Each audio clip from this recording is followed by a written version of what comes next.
Hello everybody and welcome back to another wonderful round of endurance racing with World of Racing. I'm Sagar Bakshi and it's been a pleasure to take you from green to checkered flag from so many of these events up until this point, and it's my pleasure to take you from green to checkered one more time at the Bahrain International Circuit. We're doing something a little bit different than most people are used to, I think.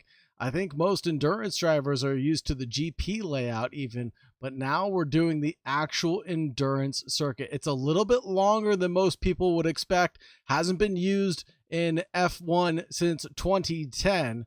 This is going to be the 24 corner, 3.914 mile layout of asphalt that we're going to be racing on, or bitumen as the British would say. And this is aptly put because the bitumen that we are using here at Bahrain is actually imported from the UK. And it has a nice property that avoids it from getting sucked in with sand. And of course, being out in the desert, we do have a lot of sand here on the racing surface that will accumulate. Turns 1 and turn 4 being nicknamed the sand pits even because of how much sand that they end up accumulating. But we're ready to take the green flag here in just a few moments time. We will have a safety car start. Let's get right over to the racing action and see what the drivers qualified in.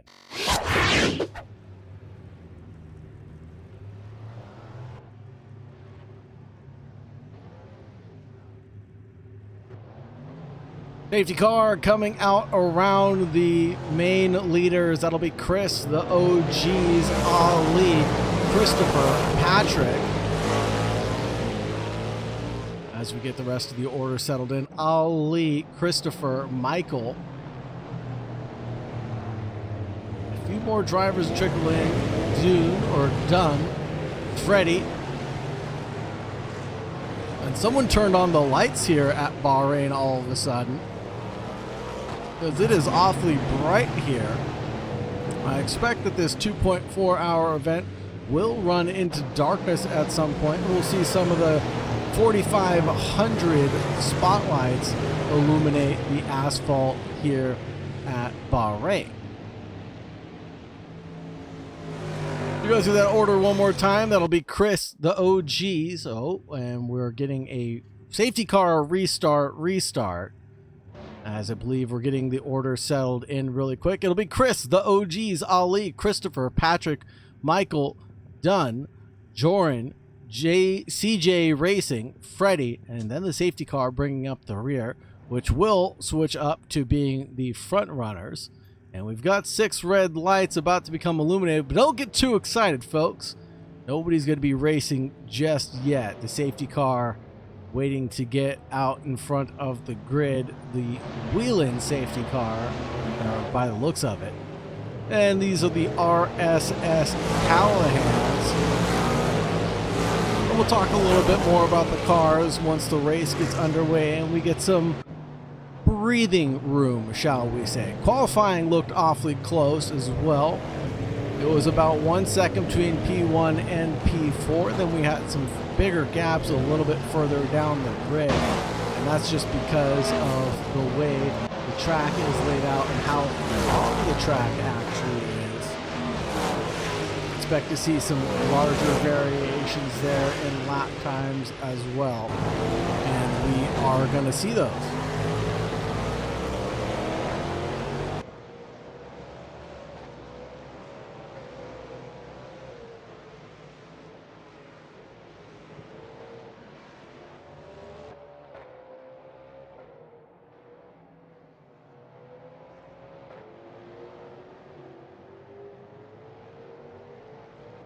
Shout out to Dylan Martinez in chat. Thank you very much for being here, Dylan. Really appreciate the love and support that you're offering World of Racing.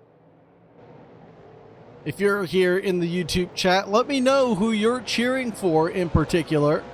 Love to hear all of the cheers, hoots, and hollers in the YouTube chat.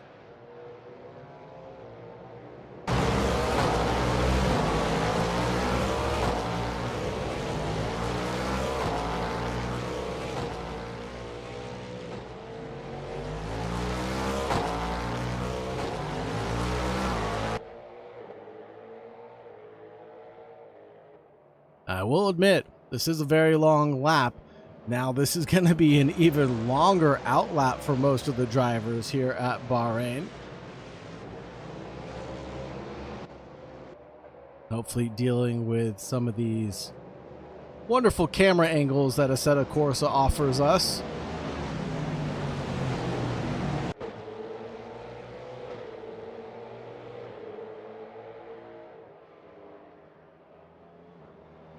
Safety car pitting in now. The grid will be controlled by Chris up at the front, followed by the OGs in that first row. A little bit of a lockup there from, I think that'll be Michael in the blue 00.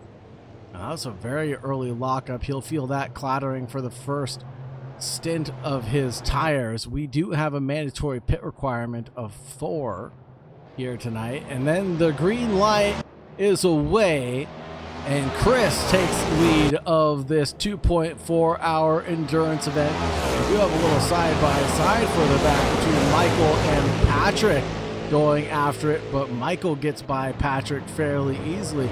More side-by-side action and a little bit of calamity and chaos through turn 1 as Christopher gets caught out, spun out at turn 2. Now he's going to have to challenge his way back up to the front of the grid. Christopher going wheel-to-wheel with Michaels currently as we approach turn 3.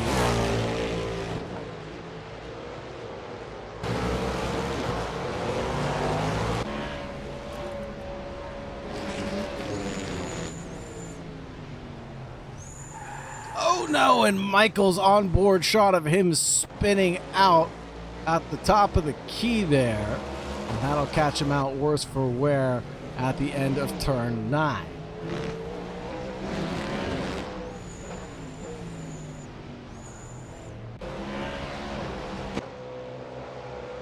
You can catch a glimpse of the leaders duking it out. They're separated by just 0.3 of a second. And I wish we had better camera angles to offer you, but I'm doing the best I can with what we have. Can go on board here as the OGs get by Chris Lavelle. That was a very good overtake as there was a lockup coming into turn 19. And now Chris Lavelle, I believe that's Chris Lavelle, is going to have to do a lot of work to catch up to the OGs. The OGs seemingly improving by a significant margin since the last time we saw them out. Usually a mid-pack runner. Now running up in P1 of this endurance event. What about Dunn chasing down Patrick, getting pushed out a little bit wide at turn 21. And now coming in through turn 22. Things are looking a little bit cleaner for them. All nose astern right now for this trio of battlers. Christopher leading Patrick, leading Dunn. A little bit of a lockup there from Patrick.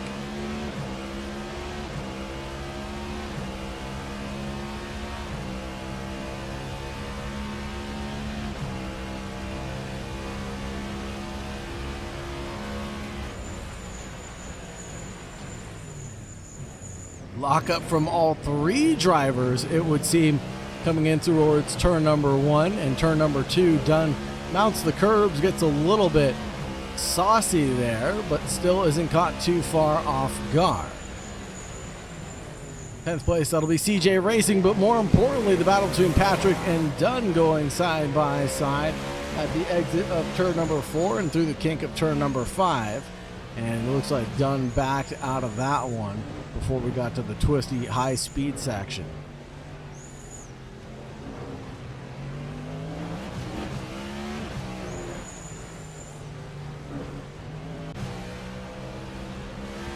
Checking in with Chris and the OGs now, almost separated by a full second on the timing tower. So trying to find good cameras that aren't obscured by some sort of rock formation here. And that'll be Ali in 3rd position currently. That's a pleasant surprise. 1.9 off the good. 65 is the number attached to his car. And he's chasing down Chris and doing a healthy job of maintaining some speed and consistency tonight. Be great to see Ali walk away with a podium tonight, but of course, commentator's curse being what it is, Ali might have an incident later on that we can all blame me for.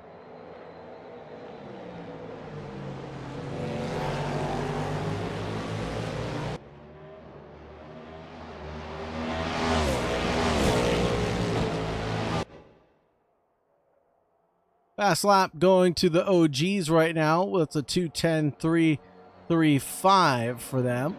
And like I said, steadily improving their pace and consistency throughout these endurance events. I remember when they were running at the back of the pack, and now taking home P1 could be an option for them this evening. I want to say thank you very much for joining us. Thank you very much for being here, whether you're watching live or in the future. Don't forget to like and subscribe to World of Racing YouTube channel. Really appreciate all that love and support you guys give to helping our community grow. This is a beautiful shot of this giant rock here.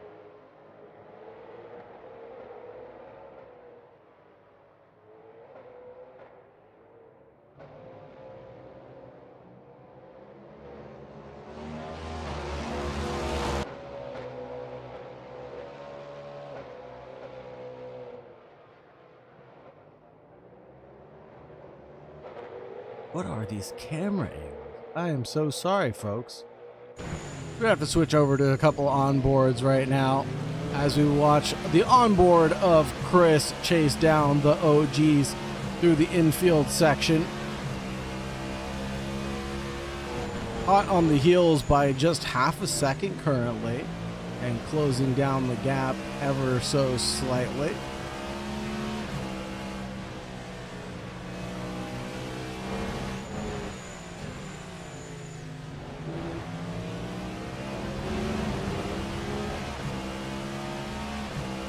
Onto the curbs and using the runoff air that is available to them coming out of turn number 22. Now this will be 23 and turn number 24. Finishing out the third lap here under the lights, or under the daylight of Bahrain.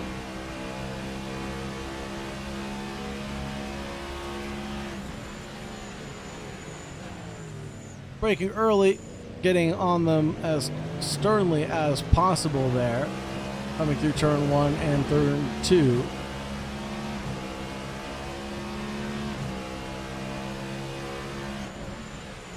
Getting set up for turn 4, quick right-hander, which sets you up for the infield section, which is normally used for the F1 layout or the FIA Endurance Championship. But now we're going to head straight out into the endurance layout.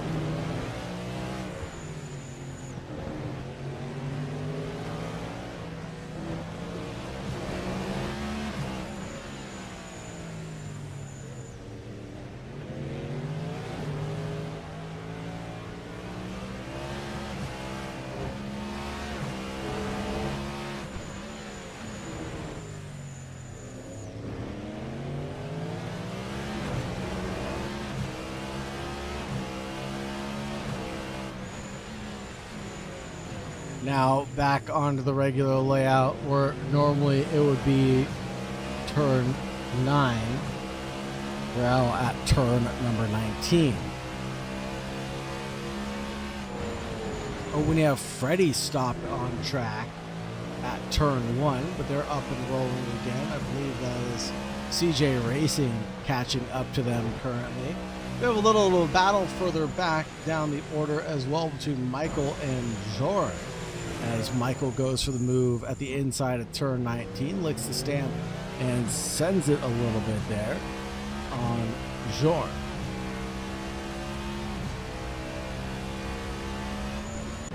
Back over to the battle between the leaders.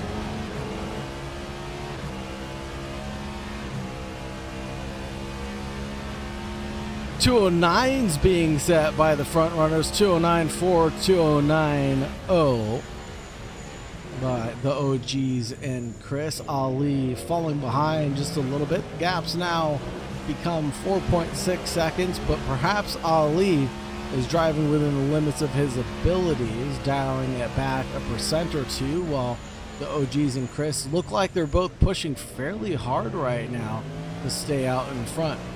And pushing that hard this early could lead to some mistakes.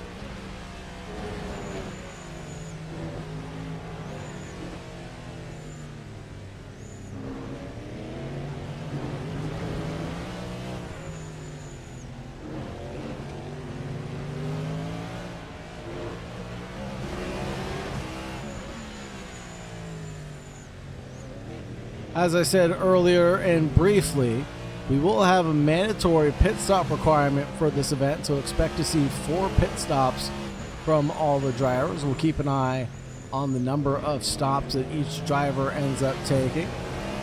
Right now, they're all at 0. So I expect to see this one split down fairly evenly.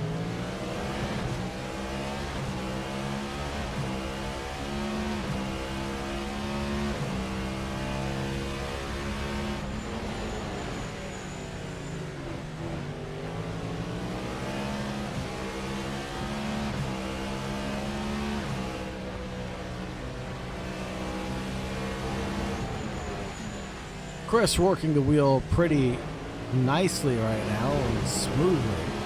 No jerky inputs, and it doesn't look like he is making too many course corrections right now.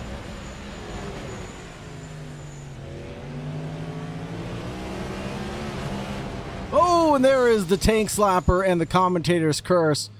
And Chris clatters into the wall with a big correction of the wheel as he mounted the curbs coming out of the final corner.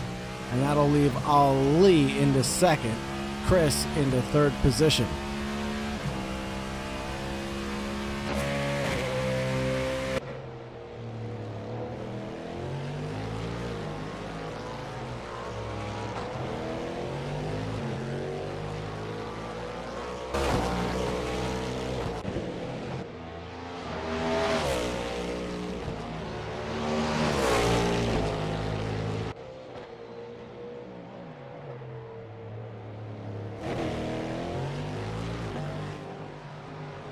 Checking in with the progress that some of the drivers have made so far. Right now, Michael is down 1 from where he started, behind Dunn in 6th and 7th place. The OGs have gained 1 position, started in 2nd, found themselves up in the 1st. Ali started in 3rd, now up to 2nd. Chris started in 1st, now down to 3rd. I believe those are all the position changes that we have to report on so far. As far as the pit stops are concerned, it is 0 stops for everybody except for Jorn, who I guess has taken 1 pit stop already.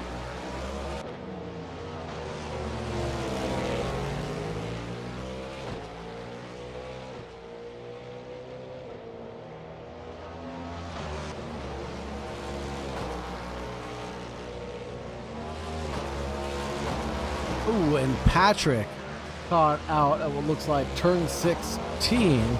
We'll lose a handful of positions there. Gets the car spun up and back pointed in the right direction for turn 17. And that'll be all she wrote there.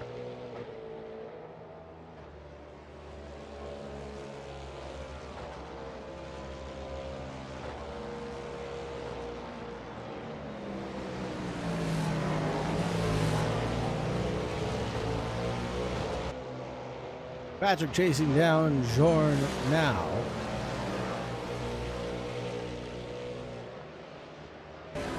Nearly 1 second separates the 2 drivers on the racetrack, but I imagine Patrick has the pace to get out in front of time. A little bit of a wiggle there coming out of turn 22.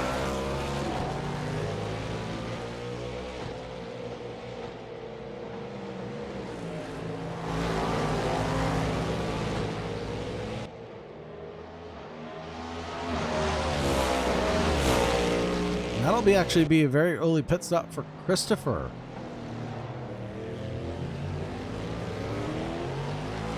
as there's now 3 cars into the pits. Christopher, Joran, and the safety car.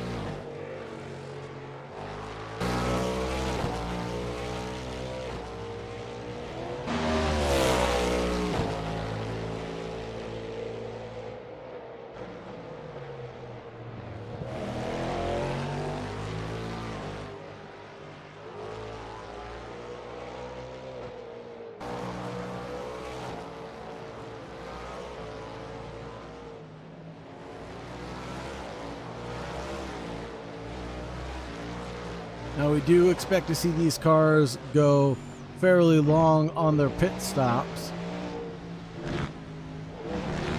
due to the length of the pit lane here at Bahrain.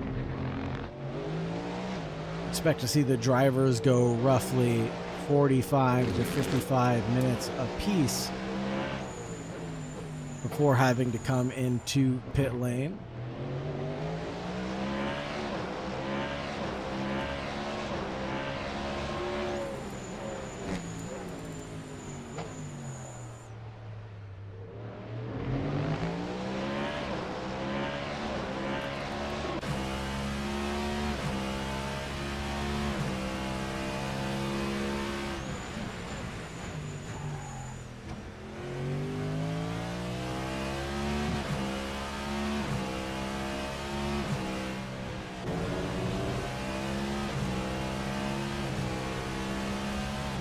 Checking in with Michael, who's chasing down Dunn.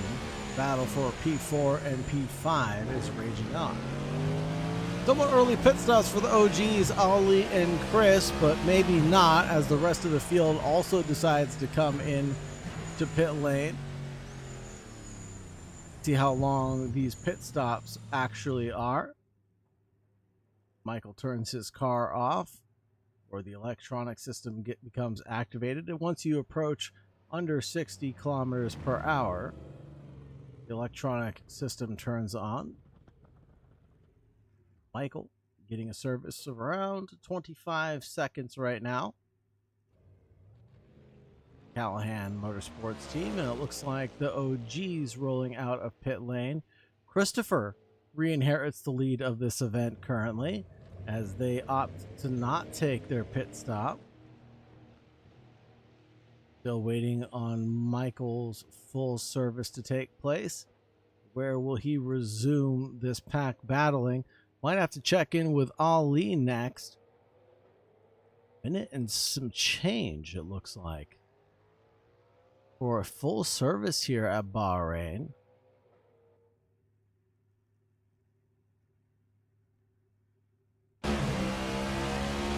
On board with Ali as he chases down Patrick in the battle for the podium. Oh, and a big lockup from Patrick. Ali sends his way through pretty quickly.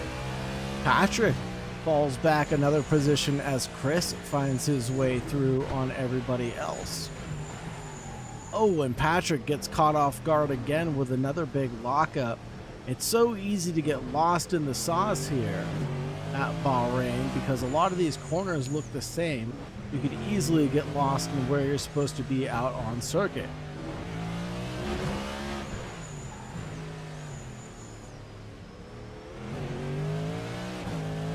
"24 corners to remember as well." It easily gets very tricky to remember all the corners and which way to brake and accelerate through these corners. We talked about it during the Pro Series where this car was ran at the Twin Ring Motegi.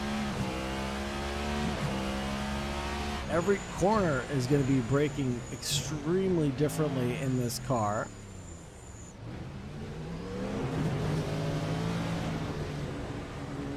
Oh no, and Patrick having some sort of technical issue now as his car comes to nearly a screeching halt, and he gets it rolling again, fired up.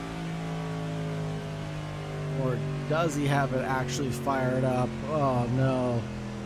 I thought I heard the anti-stall kick in there when he got into the gravel. That might be the issue he's facing again. Patrick, worse for wear right now, gets sent back to pit lane.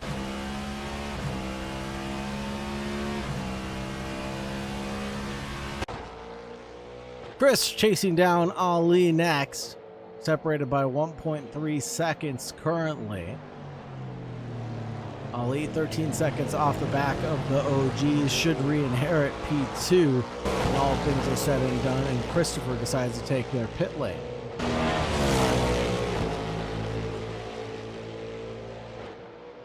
Dylan Martinez says he's cheering for CJ Racing. Christina, thank you very much for being here, says they're rooting for Chris.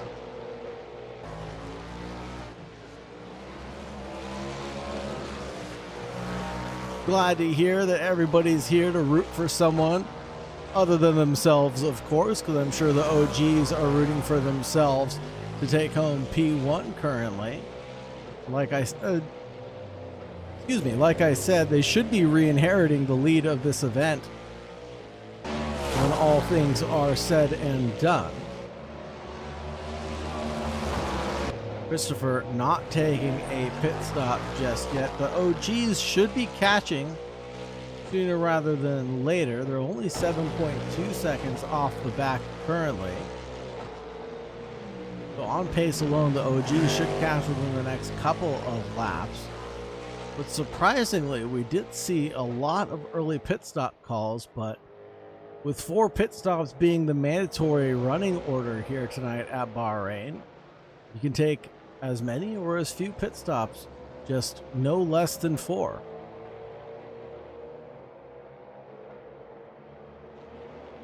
And of course, that will be something that is monitored and tracked by the people at World of Racing, and they will steward that accordingly.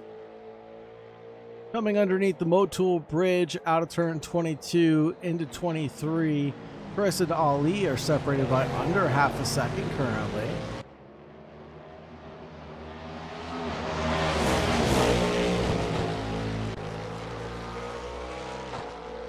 And Chris pulling out nearly 9/10 of a second out of Ali that previous lap around, but we've seen Chris make a mistake before by pushing a little too hard. Perhaps he's dialed it back that 1 or 2% that he needs to keep it on the racetrack, and still managed to pull out those 9/10 on his opponent. That'll be Ali in front in the matching 65 livery.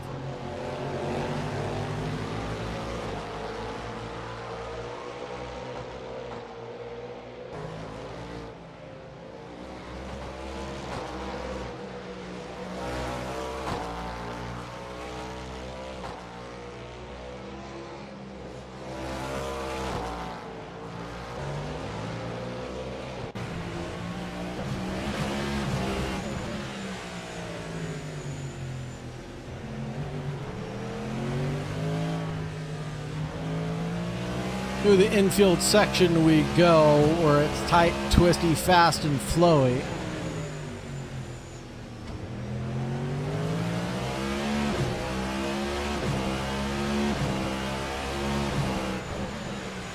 Chris trying to go the long way at the outside of turn 19, sets himself up nicely for a switchback, a little over-under action, and really get this one done and dusted.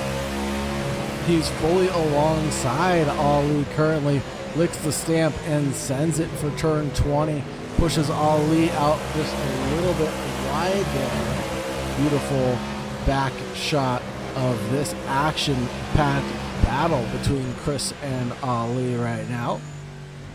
And perhaps, Christina, you can let me know, is this the Chris Lavelle also?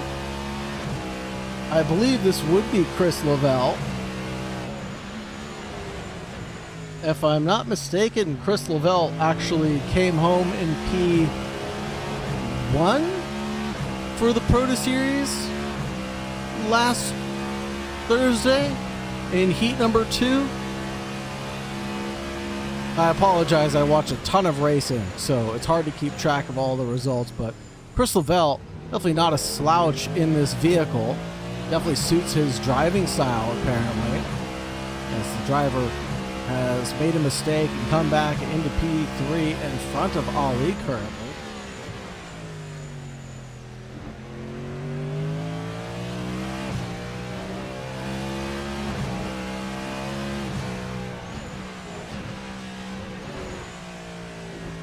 Was a beautiful overtake indeed, Christina. Well executed, came from a long way back, knew he had the speed and the pace to catch up to Chris, and made it work in the long run. Set it up all the way back from the entrance of turn 19, carried the speed through turn 20, made the overtake happen at turn 21.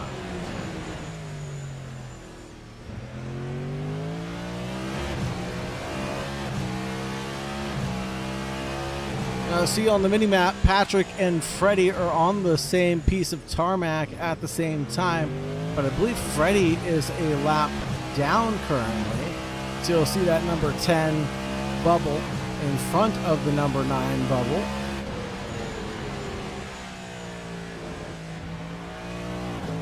And just as we speak, lap traffic is going to become a thing. And traffic giveth and traffic taketh away. The OGs cutting that one a little close as they mounted the curbs coming out of 22 and wiggled out wide just a little bit. We're going to check in with Chris again.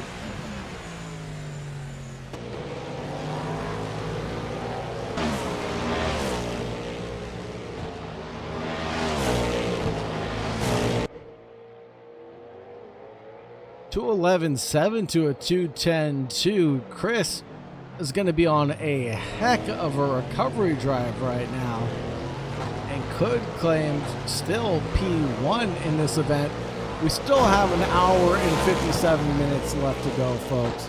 So plenty of time for more racing action to be taking place here under the lights at Bahrain, or here under the sun at Bahrain.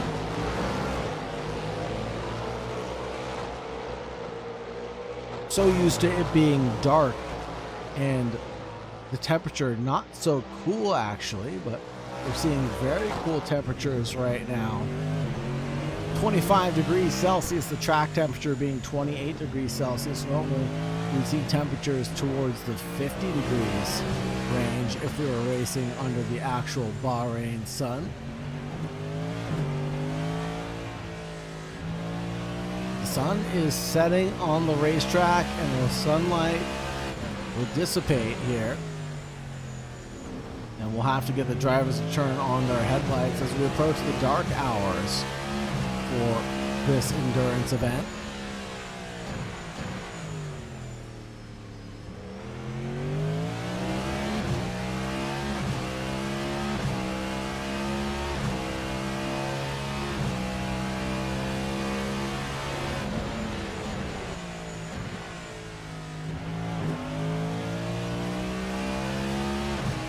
Let's talk a little bit about the track here at Bahrain.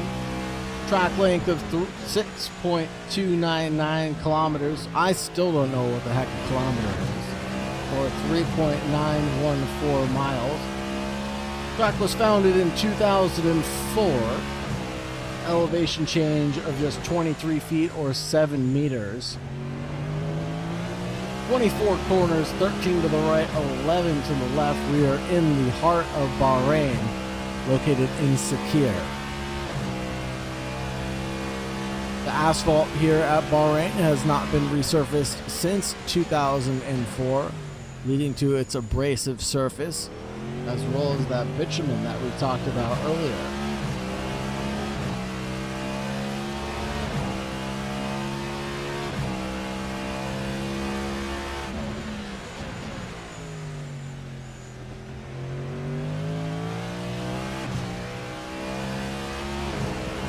The surface is made of a special gray quartz aggregate imported from the UK, chosen to maintain grip and resist sand accumulation.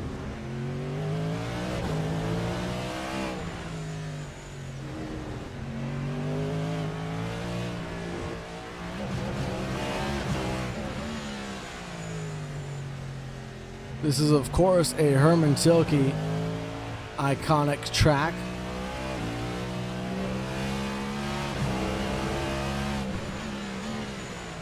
With only 18 meters of elevation change and signature long straight feeding into tight corners for overtaking.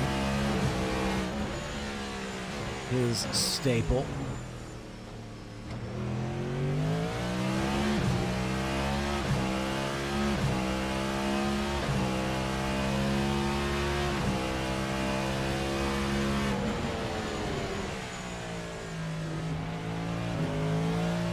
We did talk about this earlier, but turns 1 and turn 4 are nicknamed the sand traps by drivers due to how quickly desert dust can coat the braking zones there.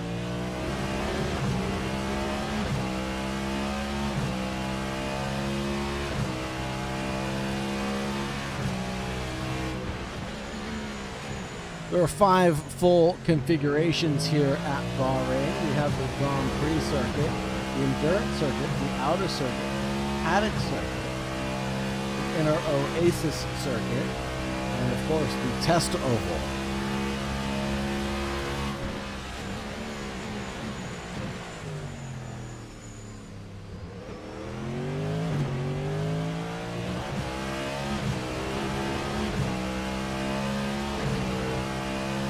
Chipping away at time is Chris. Let's check in with Dunn, as they are 2 seconds away from getting behind Michael.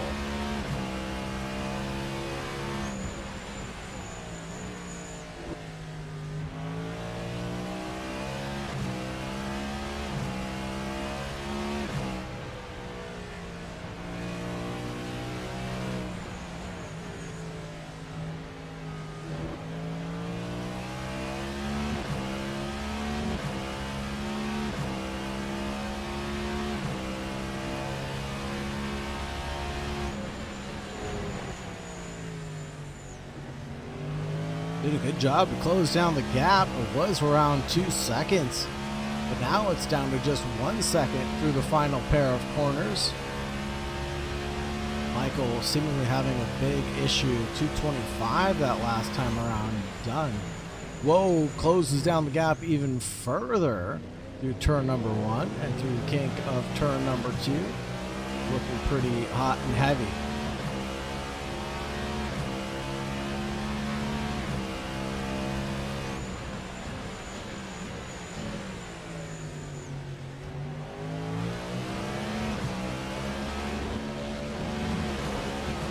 Oh, big tank slapper for Dunn, but able to use his quick hands to recover the vehicle. An amazing save there.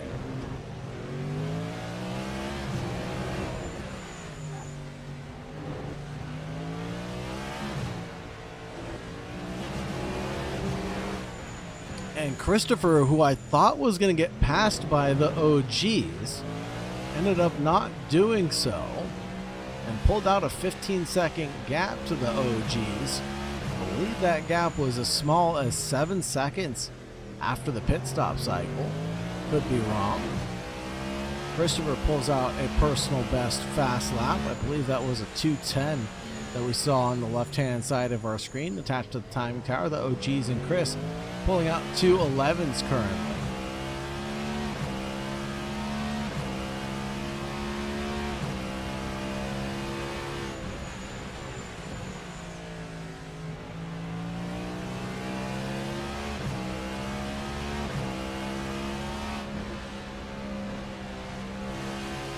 Dunn doing a great job driving through this dirty air through the infield section.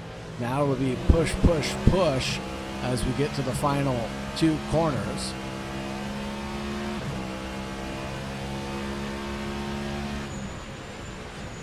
And we saw how good Dunn was on the brakes going in towards turn number 1. I wouldn't be surprised if he has to go for a move coming down towards 1. Trying to shake off the slipstream of the car behind is going to be Michael. Gaining about half a second, and it looks like Dunn is trying to posture himself for that overtaking move coming in towards turn 1, but not quite close enough on that occasion. Keeps the gap relatively close to the car in front, still within spitting distance of 1/2 second, 0.6 of a second. Nothing to shake a stick at. CJ Racing pulls out their fast lap of the event. Still getting acclimated with the car track combo. It's definitely not an easy car nor an easy track to get to grips with, no pun intended.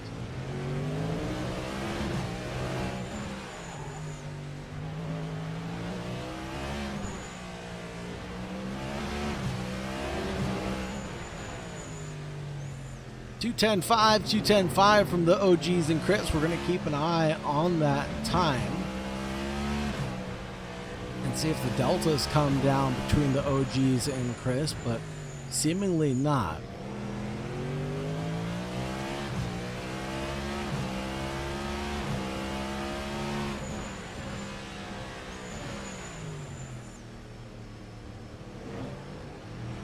Taking a cautious approach in towards turn 19, Dunn does.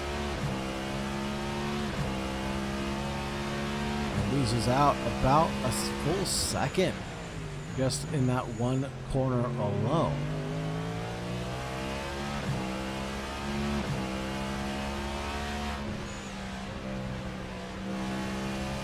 Self-preservation being the name of the game for endurance racing. You have to think about the long-term gains.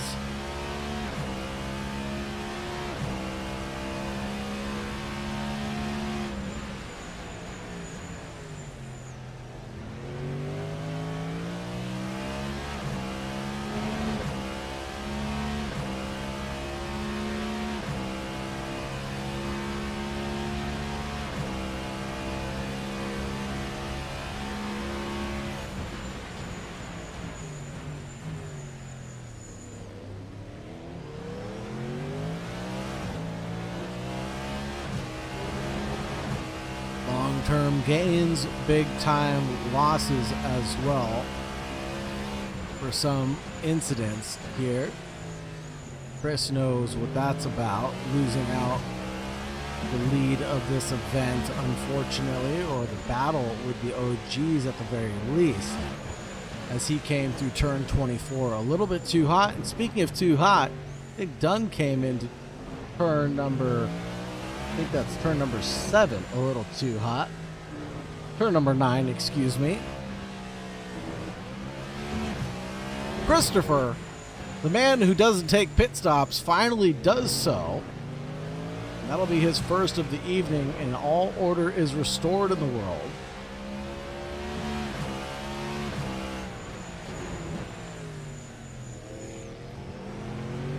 Leaves the OGs back on top. Chris into P2, Ali into third, and Christopher should remain in P4. Because the battle between 5 and 6 is right here.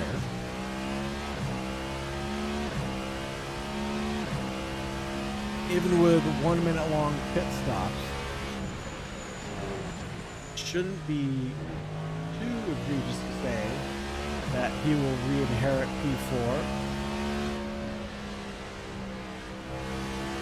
Might come out right in the middle of this battle also.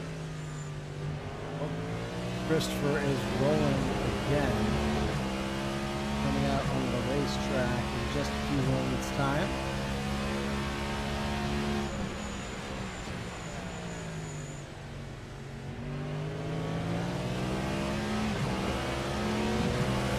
Going off at 24 is Michael. This is going to be the opportunity for Dunn to just walk right on by.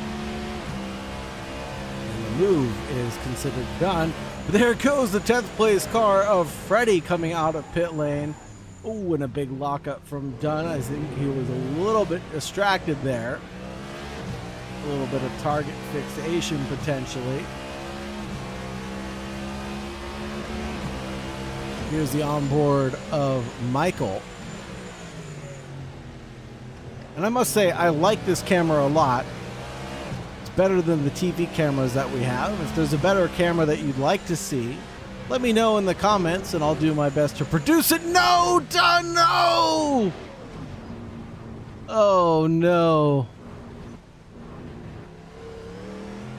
Comes into turn 9 just the same way he did last time. This time it did not favor him, and Dunn spins out. He's pointed in the right direction, but has lost around 7 seconds of time. Oh man, Michael did everything he could, slammed on the brakes as hard as possible, tried to avoid bumping into Dunn. There was just nowhere for him to go really at the end of the day. Dunn, worse for wear, falls back to P6. All that hard work comes undone.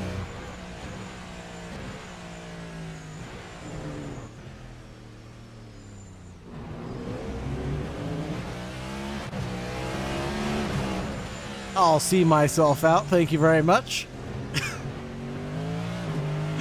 The OGs and Chris separated by 2.7 seconds right now as they come through the infield.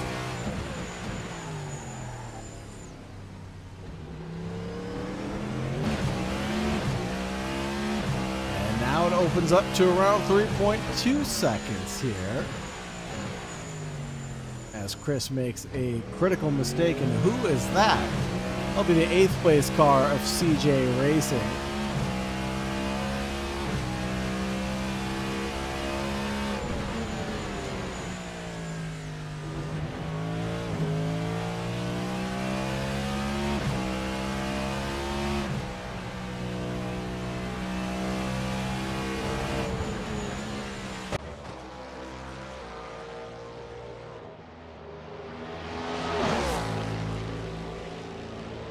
And that'll be the 10th place car of Freddie, caught on the runoff road.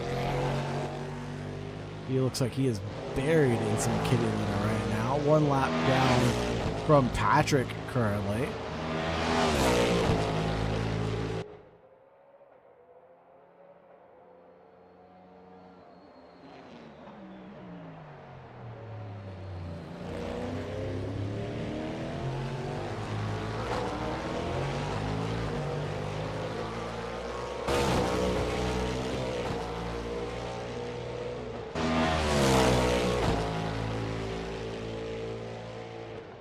Ali taking his second pit stop of the race, and so is CJ Racing currently.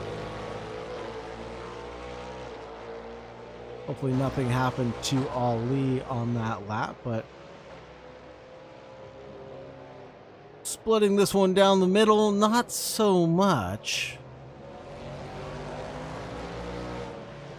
Running around the same stint of his first.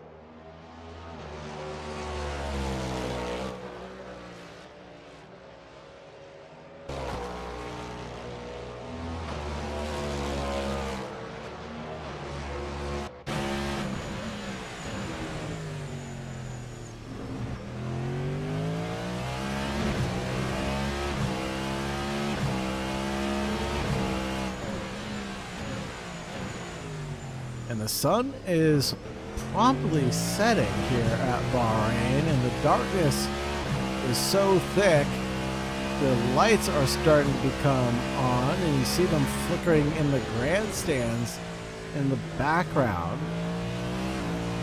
I think we are becoming illuminated by some of the 495 light posts that illuminate the track here, and some 5,000 light fixtures, making it one of the brightest tracks in the world.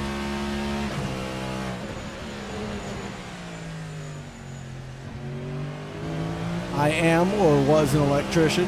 Wiring up Bahrain or being an electrician to change out all the bulbs must be a fantastic job to have.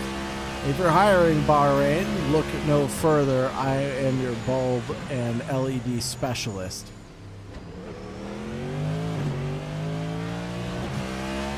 That kind of job could last you a lifetime. But more on that later. Back to the racing action. 2.8 separates Chris from the OGs currently. The OGs driving the 00 all blacked out or all carbon fiber vehicle, and Chris in the number 65 that we're on board with right now.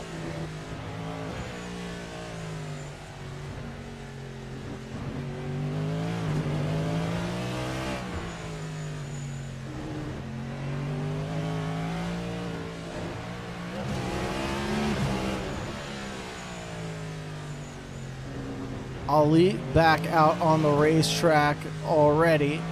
Gets his service and is up and rolling again.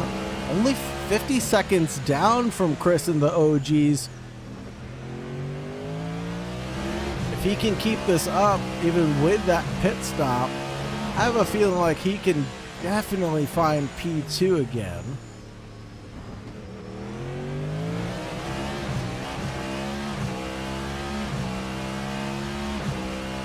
Jorn from 7th place enters the pits. Should still stay out in P7 as the 8th place car of Patrick is coming through the infield right now. Turn 16 and 17 is where they're currently at.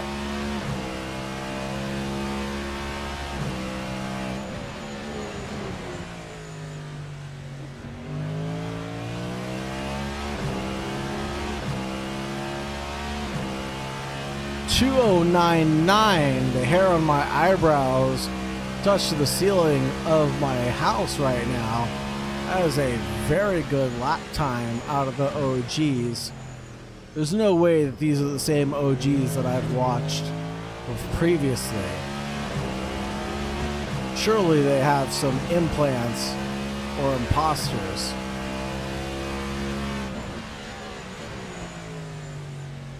Or they were just really sandbagging all the other races. The OGs looking very well put together right now, and I think it's time for Chris to turn on his headlights. Ooh, it goes a little bit deep and wide at the entrance of turn number 9, almost loses it there. Michael and Dunn inverting positions for 5th and 6th. Checking in to see what happened there. Must have been a mistake from Michael because they weren't close to each other on track.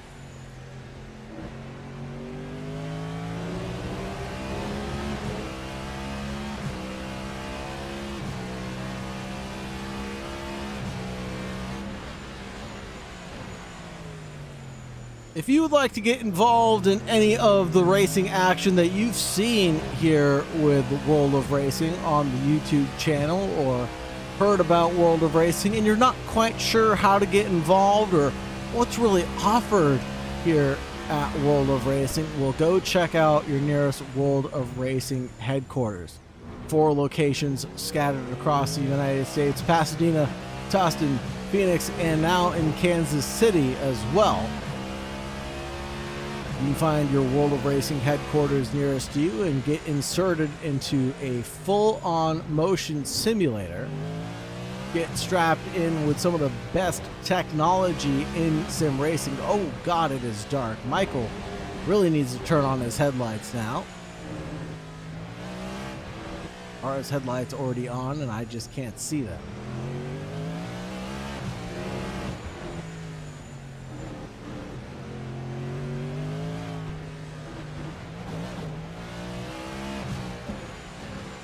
.3, the gap between Michael and Dunn.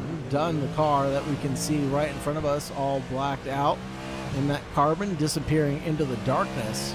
Michael driving the zebra livery vehicle.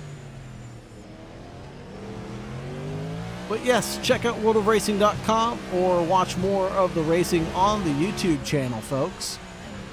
Pro Series Championship is one of the staple championships. The OG's making a mistake. Chris getting by. The OG's trying to snap right back. And there is going to be CJ Racing in front of them, caught at turn 19 again.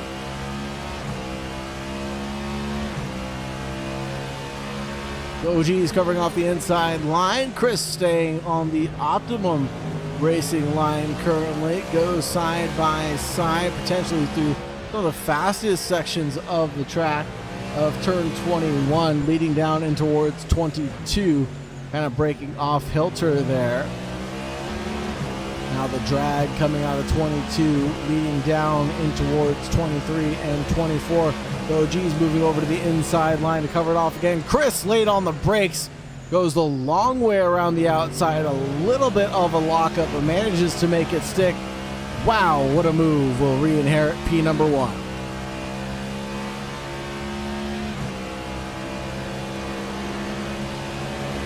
Slipstream battle going back and forth right now between the OGs and Chris.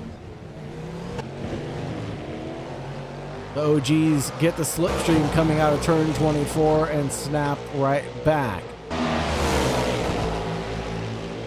Whoa, almost a touch in the rear end there between the OGs and Chris, but nearly avoiding contact between the two drivers. They're going to stay side by side right now, and we're going to switch back over to the pedal camera and watch this epic battle from the best point of view that we could possibly watch from the tail camera of Chris's vehicle. This is the battle for the lead of this event, so all the bragging rights are at stake right now.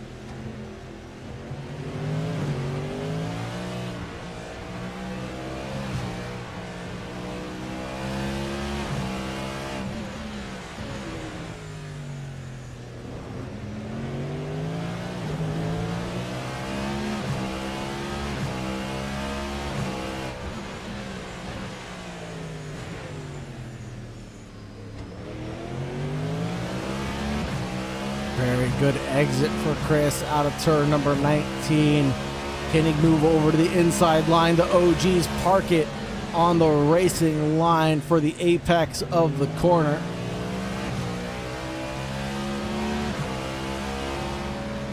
Coming through 22 now.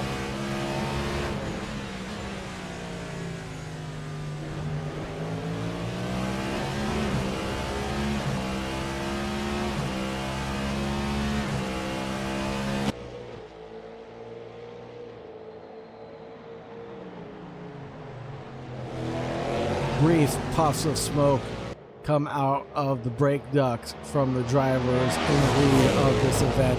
The OGs in front of Chris. The OGs running a little bit slower on this lap. The slipstream is massive coming down the start-finish straight. Chris is on the optimum line. The OGs on the inside line currently, still staving off the attacks from Chris from behind.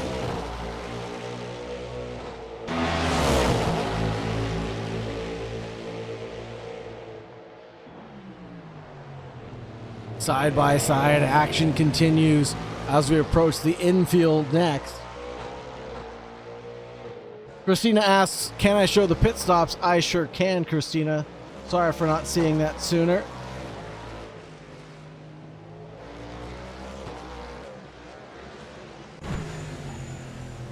The OGs one pit stop apiece with Chris. Ali up to 2, Christopher up to 2, Dunn with 1, Michael with 1, 4 pit stops for Jorn, Patrick with 2, CJ with 3, and Freddie with 2.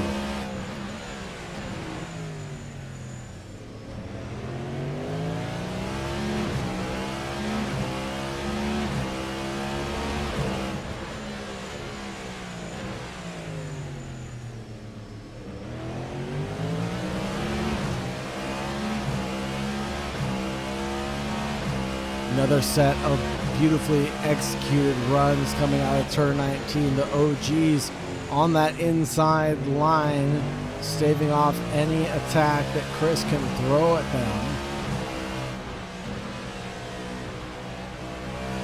Chris backing out at turn 21,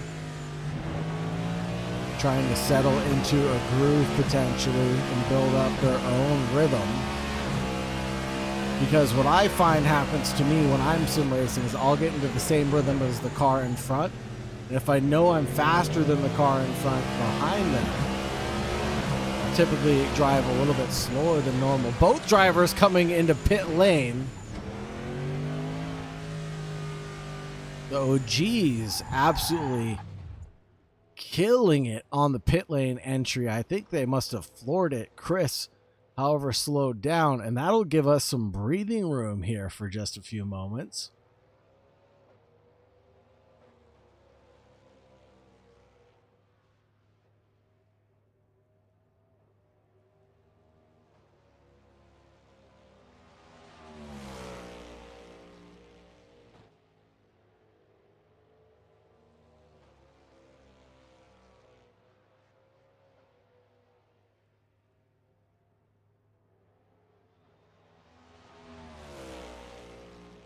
Ali will re-inherit the lead of this event. Driver who has taken 2 pit stops already in front of the OGs and Chris now. That will be Ali in the lead on pace alone right now, and due to his great pit stop strategy that he's enacted.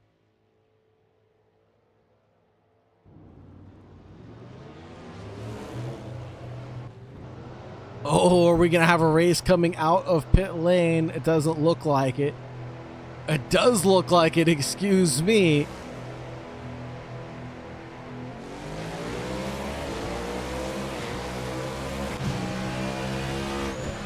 The OGs return to the racing line. Chris to the inside of turn number 1. Lose out there in the pit stop cycle alone, but the battle is resuming here at World of Racing endurance event at Bahrain. The 2.4 hours are being underway. 1.5 hours remaining on the clock, and the OGs managed to pull out an epic move coming in through the top of the key and find their way by Chris on a lick the stamp and send it moment there.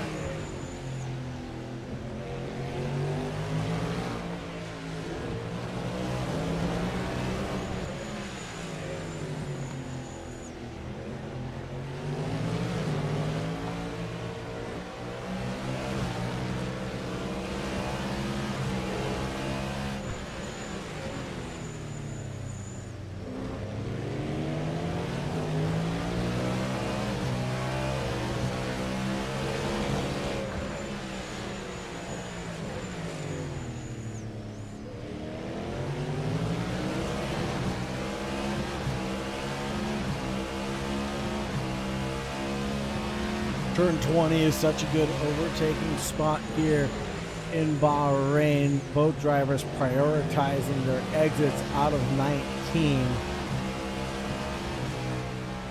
not allowing either of them to get an advantage going in towards turn 20 currently.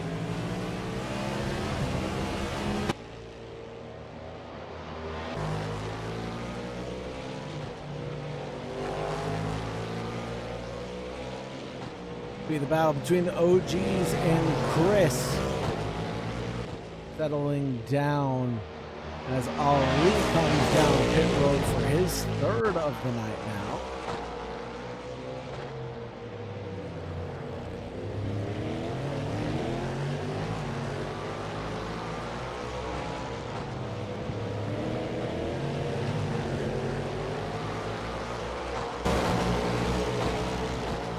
Christopher staying out on track, 5.7 seconds in front of the OGs. We saw that gap at 7 seconds the last time Christopher pulled out this strategy. Was up to 15 seconds by the end of Christopher's stint. See how that one ends up faring.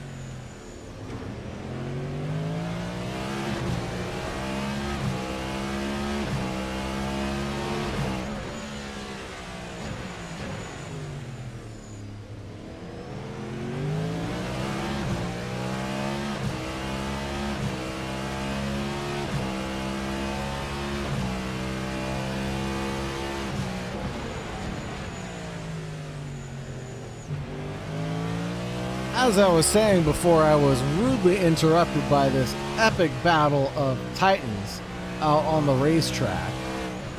If you want to get involved in any of the action you're seeing on the racetrack, make sure you check out worldofracing.com, find the nearest World of Racing headquarters near you, and get inserted in one of these full motion simulators with state-of-the-line equipment. Full motion simulators, SimiCube, wheel, Uskenveld pedals could all be yours for a very low price, where they offer coaching, simulator setups, and much more at World of Racing headquarters. Find out your nearest World of Racing headquarters and make sure you stop on by.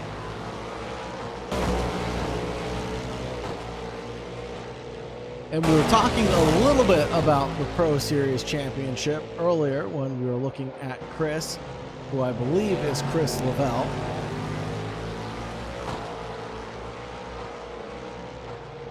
And talking about his heat number 2 comeback that he was able to mount. He looked really good for heat number 2.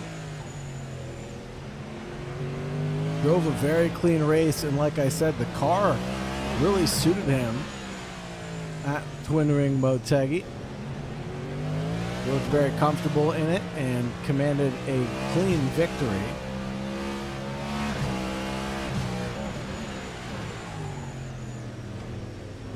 A little bit of a lockup there from Lavelle.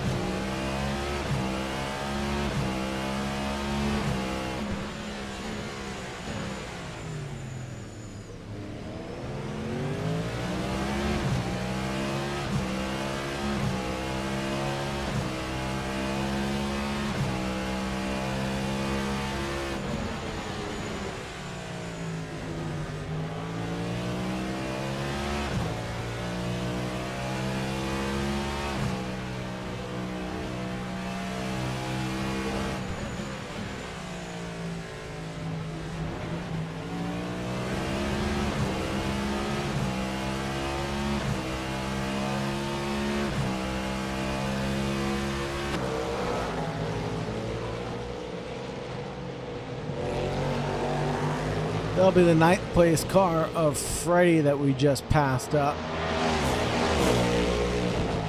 Lap traffic giveth and lap traffic taketh away in the same breath sometimes.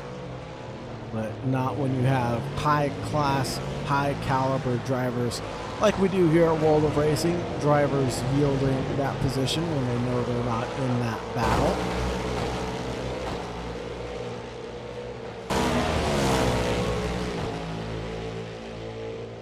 Gap's coming down to Christopher. 4.2 seconds the current gap.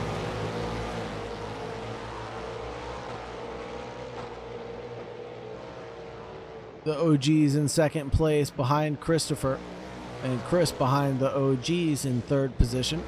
Ali in fourth place, with Dunn in fifth, 16 seconds ahead of Michael. Yorn in 7th position, Patrick in 8th, Freddie in 9th, and CJ Racing rounded things out in P number 10. Freddie into pit lane. CJ Racing should gain a lap back when they cross the line, I believe. Well, they're going to go side by side actually through turn number 1. Let's check out this little menage a trois. As I believe Patrick was involved in that for a brief moment, but Freddie and CJ Racing conclude their battle as CJ is now in front of Freddie.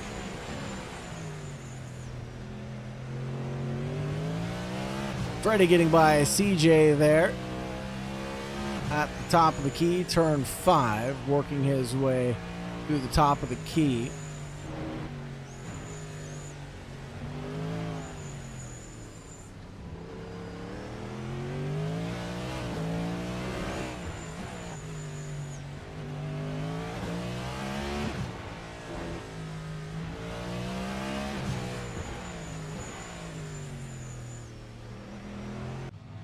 Oh, and CJ warps to pit lane. Not sure what happened there. Hopefully not running out of fuel. Just when CJ was able to get by Freddie, has to take that warp back home.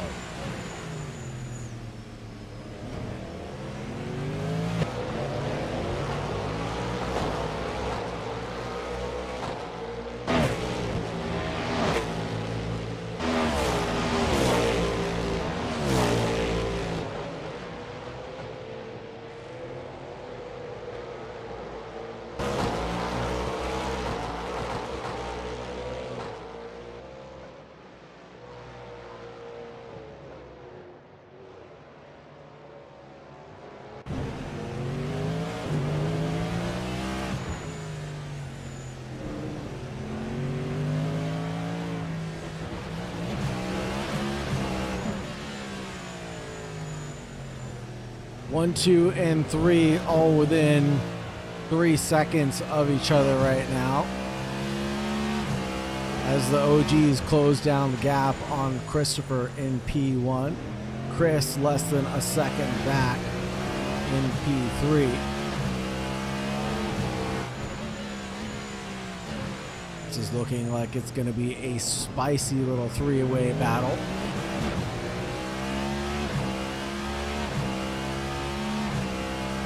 Christina with a confirmation that this is Chris Lavelle.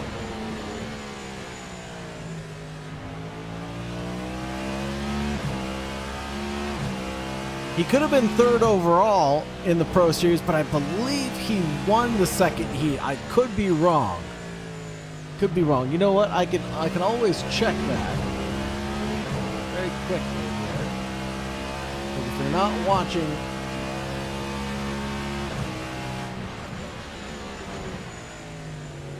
check out the World of Racing YouTube. Of course, all the streams are still up and available to us.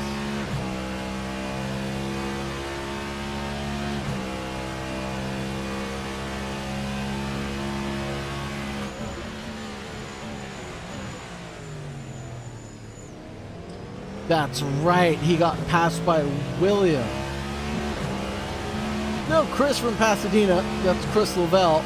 He did come home in second, for the Pro Series event. Not in first. And Chris came in which position for the first race now?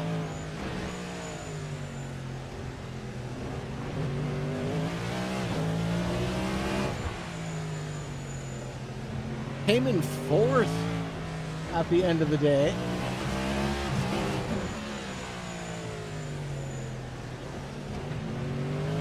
Nice result for Chris from Pasadena, Chris Lavelle. Excuse me.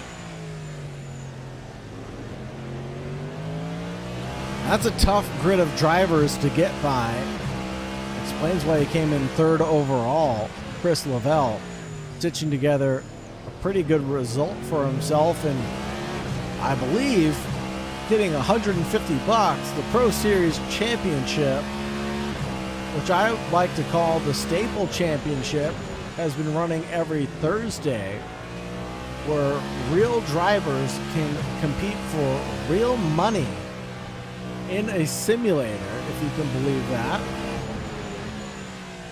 I believe something like $500 up for grabs every single night. $50 being awarded for the fastest lap of the event. Of course, you have to be driving from one of the marbles in my mouth, peanut butter in my breath. You have to be driving from one of the World of Racing headquarters to be eligible.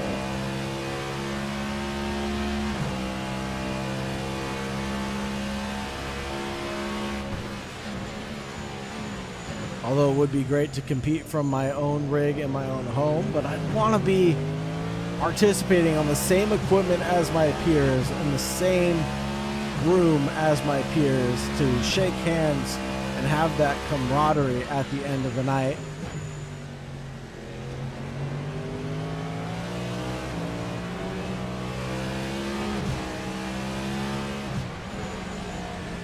Man, it is so dark through that sector, coming down the backside in towards turn number 9. Three-way battle for P1 right now. Christopher leads the OGs over Chris Lavelle in P3. The OG's going for a move over the curbs, and that might have been a touch, Martin, as the OGs may have clipped Christopher and sent them round. All these results will be provisional until reviewed by the stewards. The OGs lead over Chris, but for how long, as they touch a little bit of front wheel to rear wheel contact there. Chris sends it around the outside. The OGs send it right back up the inside. Who's going to have the better run out of 19 and down towards turn number 20? This is going to be a straight up drag race. OGs cover off the inside line. Lavelle to the outside line with a brief lockup. Going the long way again. We'll have the inside line coming in through turn 21. Leading up the hill in towards 22 now. There'll be nose to tail, a little bit of bumping and grinding between the wheels. And I don't see nothing wrong with a little bit of rubbing as racing. The OGs trying to lick the stamp and send it coming down the hill in towards turn number 23, but may have sent it a little too deep. No, they have not sent it a little too deep. They're going to hold on to the inside line, going down towards the pit wall as far as possible. Chris staying to the optimum line to the far left. The OGs covering that back off, giving the big old squeeze on corner entry. Now fully alongside, the OGs take the lead of this event and carry the speed coming out of turn number 2.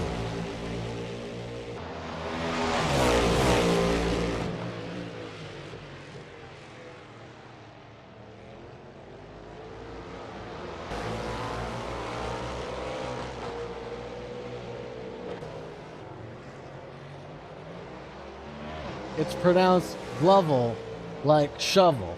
Thank you, Christina. I have a unique name. I understand people have unique names. I like to get unique names right. So thank you very much for the pronunciation guide, Chris Lovell.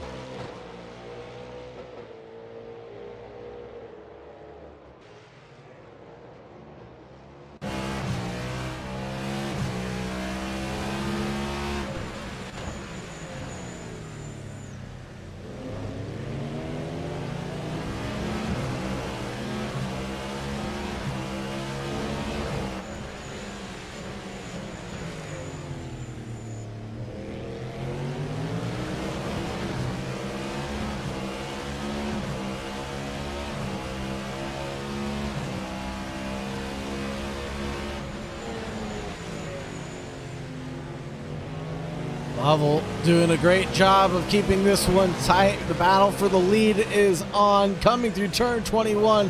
Has to back off of it yet again. Leading down towards corner number 22. Takes the optimum line, and it's going to be a little bit of a drag race coming out of turn number 23 and in towards 24. Who's going to make a move? Lovell looked like he wanted to snap there. Getting onto the brakes, but didn't quite go for it this time around. Stuck in the slipstream behind the OGs. Goes all the way down to the pit wall. Takes the runoff as well. Chris carrying a lot of speed down towards corner number 1. The OGs are going to give the squeeze on the apex of the corner and put up a great fight coming in towards turn number 2, but still hold on to the lead somehow, some way. Chris snapping back for corner number 4 shall inherit the lead of the race. Inherit, no. Hard fought, yes.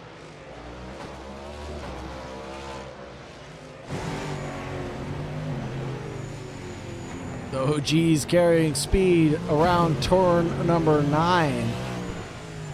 We'll gain that position back. Love this battle. Love the gentlemanly-like battle that is taking place right now. A little bit of no you sir, no you sir, and the slipstream being very effective here down some of these straightaways.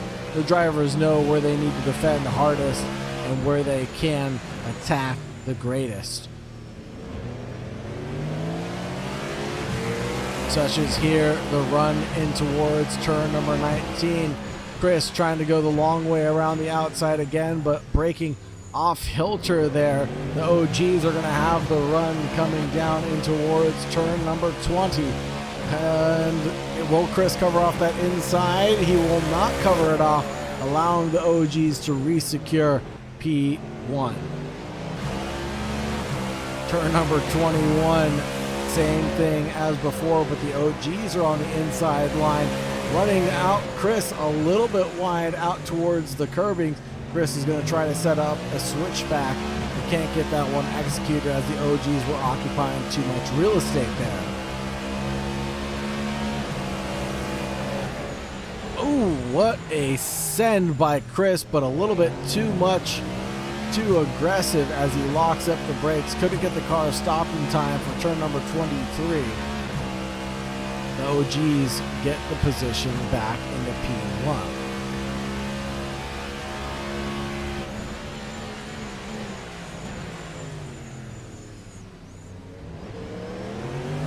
I'll tell you what, me and Mike Naus were trying to run here. Hold that thought for just a second as Chris tries to go for a charge, leading towards corner number 4 here under the lights at Bahrain.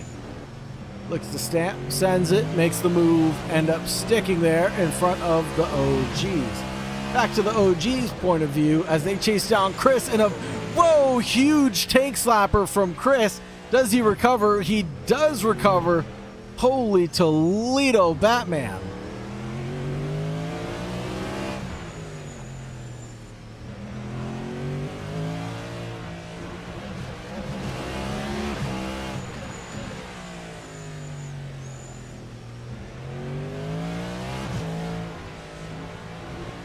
Number of pit stops there on the left-hand side of your screen. The OGs have claimed 2 along with Chris. Ali, Christopher have taken 3. Dunn, Michael, 2. Patrick with 3. Jorn with 5. Freddie with 3. And CJ has taken 6. The OGs approaching traffic, getting by the number 8 position vehicle of Jorn fairly easily. But now Christopher has to do the work to get around Jorn.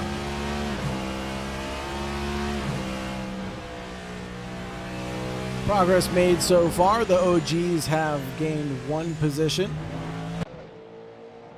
Chris down 1 position from where they started this event. Ali net gain of 0 along with Christopher, Michael, and Jorn.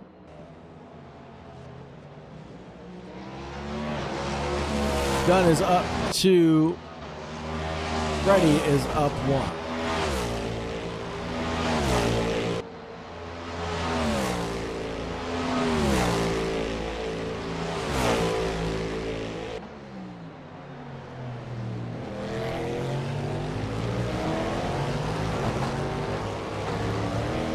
"100% World of Racing." This is exactly what sim racing is about.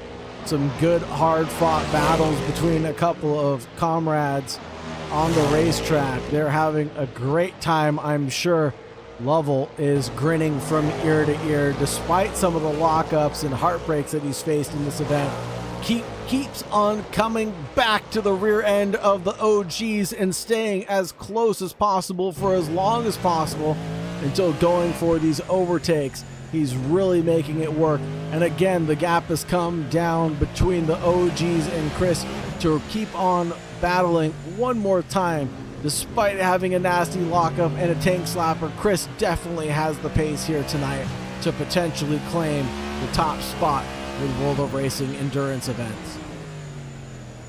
And we were just talking about Lovell and his track record so far, and how steadily he's been improving, claiming P3 overall provisionally and unconfirmed at the Pro Series last night, or on Thursday I should say.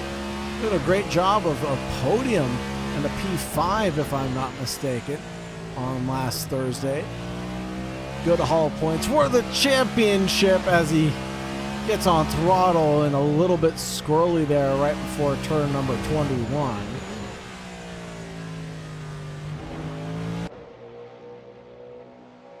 And they come down the cresting hill of turn number 22 and in towards 23 and 24 for the 35th time tonight.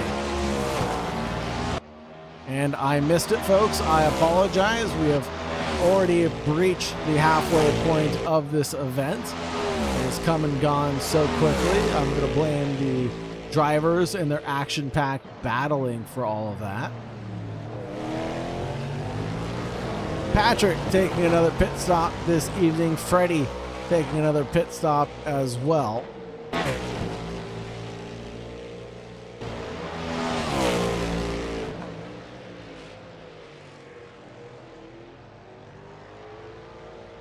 Lovell being 6th overall. Absolutely fantastic to see him doing so well in the Pro Series Championship.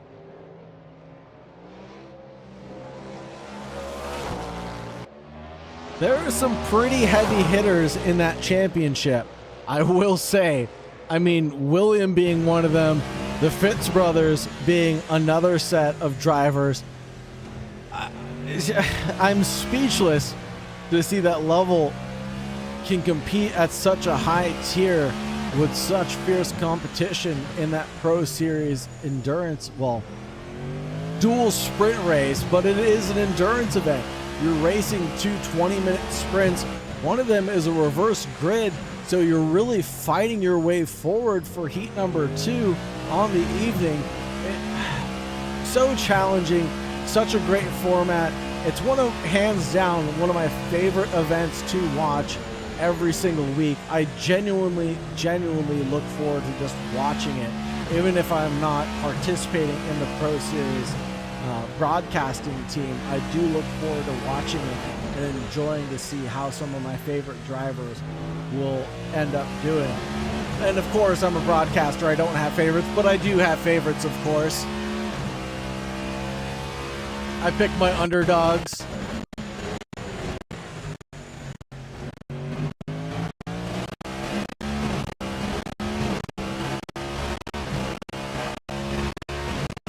And you know, a name I haven't seen in the Pro Series Championship for a while now, and I'd love to hear from maybe Christina or World of Racing, where has Robert been in the Pro Series Championship?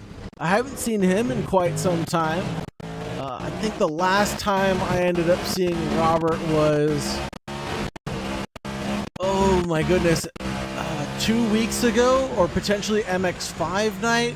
I don't know where my best friend Robert has disappeared to. He doesn't know that we're best friends, but we're best friends on the real. Oh, Chris, pushing a little bit too hard right now, loses about maybe 2/10. More than that, nearly a second, as he's just thrown off of his rhythm coming through turn number 9. And this is where mental fortitude, I throw that word around a lot, but truly this is where your mental fortitude and your mental fitness will take hold during an endurance event. Being able to get thrown off of your rhythm, being a little bit uncomfortable in your own skin, and being able to snap back and get back on the real race pace that you have developed. Chris can stitch it back together and bring down this 3.1 second gap to something a little bit more manageable to start attacking the OGs again, if he has that fortitude. I believe he does, based on the way he's been performing in the Pro Series.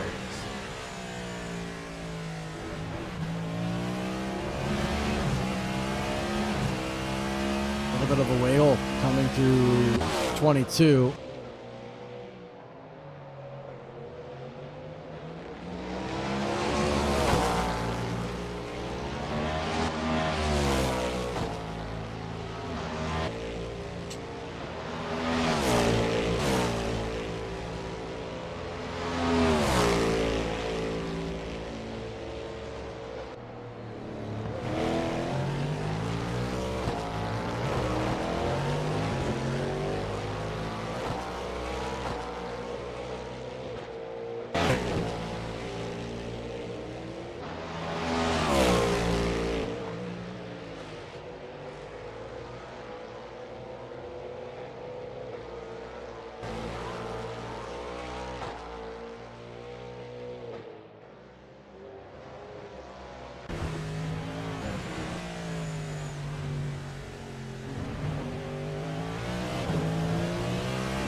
And one of the things I do want to point out tonight is I think this is one of the smallest grid of drivers that we've had for the Endurance League.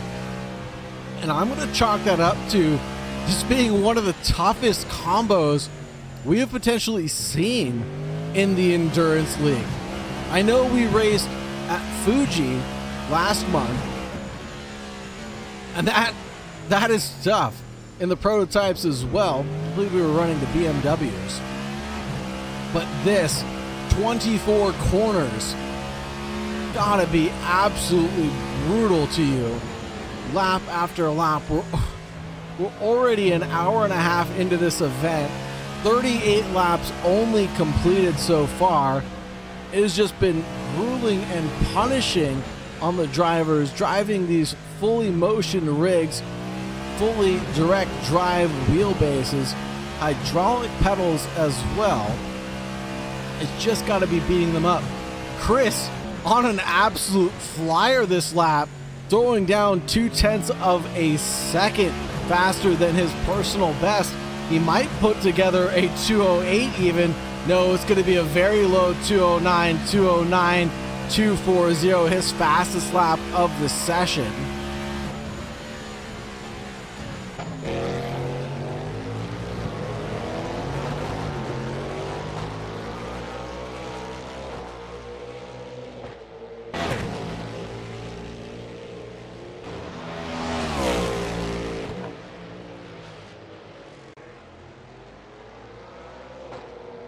I'm glad to hear that WOR has been great for Chris Lovell.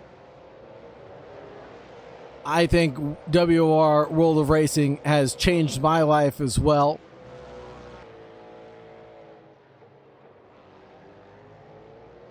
Being part of such a great organization like AK Esports and having the opportunity to broadcast for World of Racing week after week, absolutely life-changing to put together such a okay-ish stream sometimes. I don't want to sell myself too high, but to put together a stream for such an amazing organization has absolutely been life-changing. Doing some nights, 2 nights a week, has just been a huge blessing in my life, and I can't thank World of Racing for their support. John especially, through good, bad, thick and thin. He's seen it all from us, and wanting to continue to work with us has been absolutely life-changing. So thank you. Big ups to John, as my Jamaican colleagues would say. And all of his support has absolutely changed my perspective on self-value, self-worth. And I'm sure some of the drivers here with World of Racing get that same type of feeling, because you have that camaraderie. You get supporting leaders like John, like Ryan, like Aaron. You get some of these high-tier drivers there to support you and watch you build week after week and give you that encouragement. What's there not to love? It's different when you're communicating with people online, I feel like. You get that support system, you get that communication. Sure, Chris, with a little bit of a wiggle through turn number 2, manages to recover well. You get it, but I feel like when you're there in person, you get a stronger sense of community quicker, and you get that camaraderie a lot faster. So I think the leaders at World of Racing are doing a great job to stitch together that community in such a niche platform. I think it's great to see this actually come to fruition. I'm sure this was just a dream in someone's eye at one point in time, to get together a bunch of simulator drivers that race online with each other and stick them all in the same room at the same time and see what happens. But now with 4 locations across the US, they're just making that dream a reality for so many people. And I hope their seats get filled week after week and their success continues to happen and grow and prosper.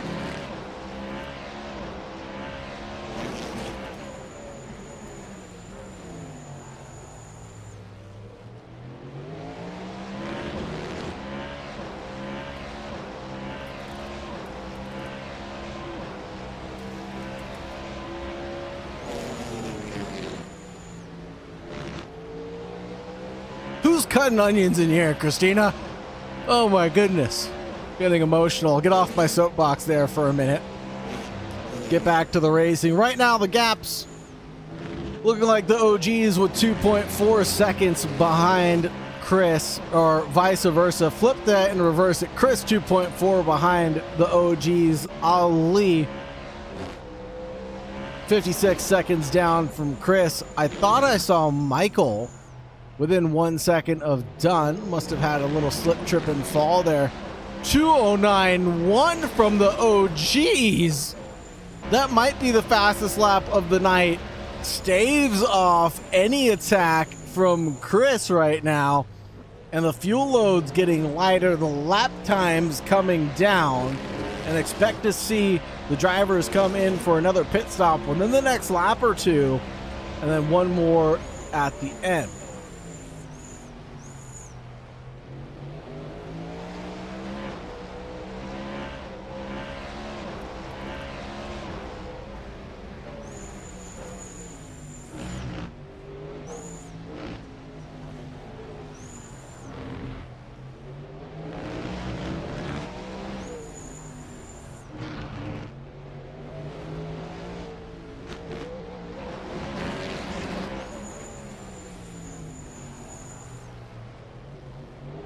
You know, we've raced this car for 2 championships, 2 events so far, and I think Jackson Lambros did a great job about talking through what this vehicle actually is, and maybe we can go to a different shot of the car so we can get a good look at it and see what it really is.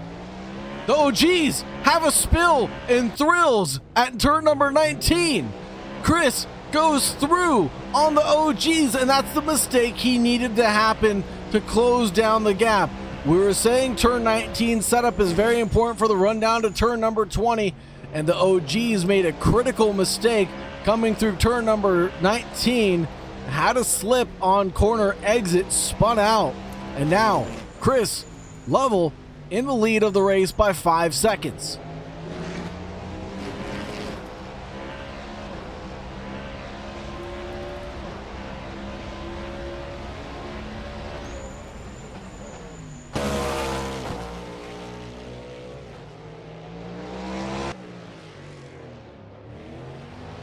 Now, if you couldn't tell, pit stop calls being made by the OGs and Lovell. We're going to keep an eye on this. If you couldn't tell by the Callahan Motorsports logo and by the car itself, these are built off of, or built modeled after, the Cadillac V-Series R. Sometimes referred to the earlier codename Project GTP Hypercar, for the top level of endurance racing prototype from Cadillac. This car competes in the Hypercar class under LMDH rules for the FIA Endurance Championship, the WEC, and the IMSA WeatherTech Sports Car Championship. The car is built under the LMDH, or the Le Mans Daytona Hypercar regulations, which allow it to compete in WEC's Hypercar class and IMSA's GTP Hypercar category. And the OGs pull out in front of Lovell?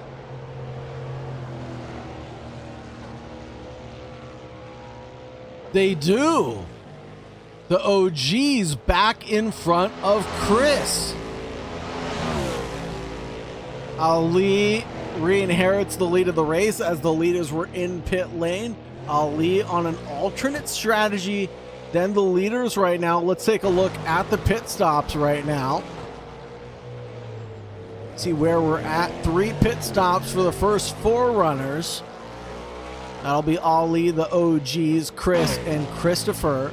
Then we have Dunn with 2 stops, Michael with 2 stops, Jorn with 5 stops, Patrick with 5, CJ with 7, and Freddie with 4. So looks like Patrick, Jorn, CJ, and Freddie have all made their mandatory pit stops for this event. Expect to see Ali, the OGs, and Chris come by one more time. Dunn and Michael need to come by 2 more times to finish off this event.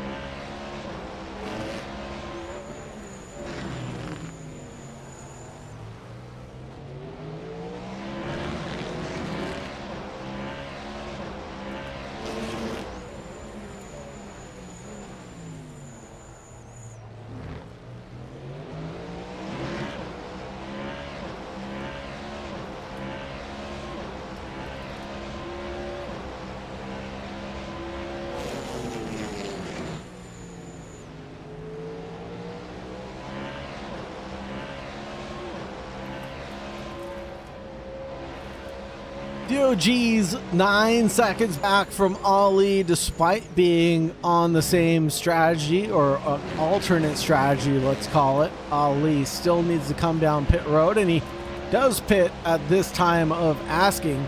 So expect this to be a very short fuel window for Ali to make it to the end. And that looks like the next car in front, the zebra stripe car of Dunn in the 00, will come down pit road next.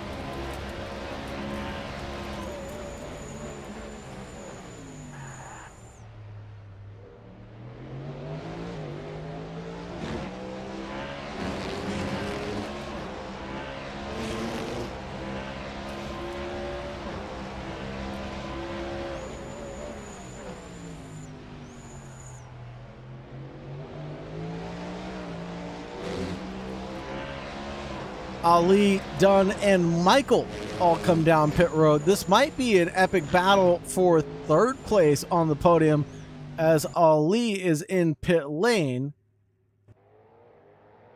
And there goes Christopher by. No, Christopher is already by.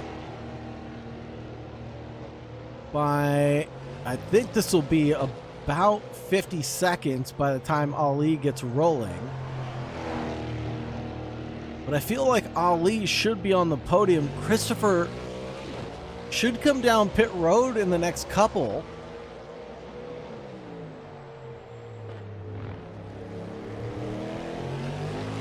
I'm going to put my money on Ali and Christopher having an epic showdown battle for this last spot on the podium tonight with World of Racing.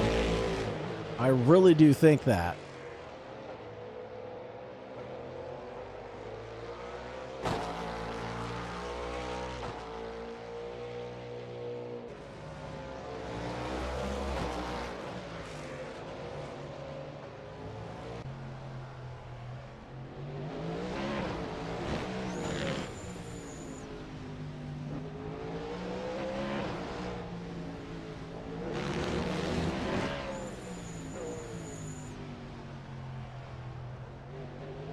Chris 14 seconds back from the OGs right now. Wow. That was still a good lap, a 2:10.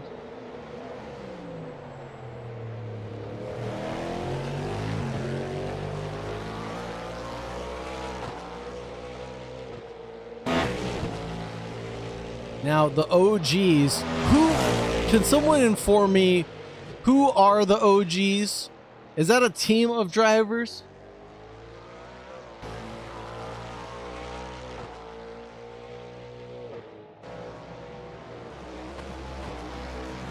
Christina says, yes, Sauger. The WOR leaders have helped Chris build confidence. That is great to hear. They are a great group of individuals. I work with them every single week, obviously, getting together the broadcast. So communication is genuinely on point, and they do a great job of helping us put together a product that is loved by everybody. So thank you again to the WR leaders for putting together a great opportunity for us to succeed. Christina asks in chat, when the cars go in for a pit stop, are the times exactly the same for each of them? Now that is something I have wondered as well, Christina, because in Assetto Corsa, what you can do is you can change your pit stop strategy. Sometimes you can decide to take tires, sometimes you can turn the tires off, sometimes you can repair damage, other times you can choose not to. As far as fuel is concerned, you can change your fuel load also. You can sometimes take a full fuel load, or sometimes you can take a shorter fuel load. Excuse me. So I often wonder during endurance events like this if the drivers are somehow playing with the pit stop strategy, which would require the use of a mouse. I'm sure they have mouse and keyboards at WOR, at World of Racing. Obviously, the drivers need to get their car setups dialed in, etc., etc.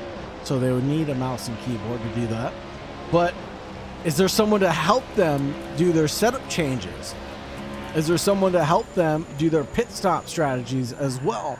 That's something I've often been curious about. So some drivers can potentially take a shorter pit stop than others if they have the help of another driver. Or maybe one of the World of Racing admins can help you out with that as well. It all comes down to your personal preference and what you're comfortable with. And I think we've seen other pit stops before where drivers have chosen to not take tires, and some drivers have taken tires, as Chris makes another critical mistake at the top of the key. Turn 9 goes off a little bit, but only loses out marginally in the grand scheme of things. Christopher still has not come into the pits yet. 36 seconds the gap between Ali and Christopher onto the racetrack, and it looks like the 7th place car of Jorn is about to get lapped by Chris.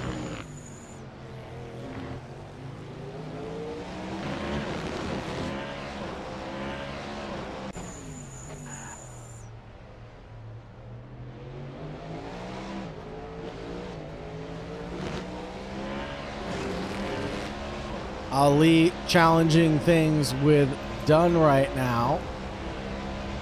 Battle for 4th and 5th is not really on like Donkey Kong, as Ali is about to lap Dunn for that 5th place spot. And Dunn briefly moves out of the way and allows Ali to continue his charge onto Christopher.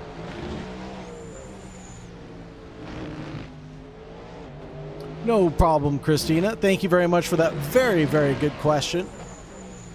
As again, that's something I've often asked myself. Let's see if one of the World of Racing admins can help me out with that.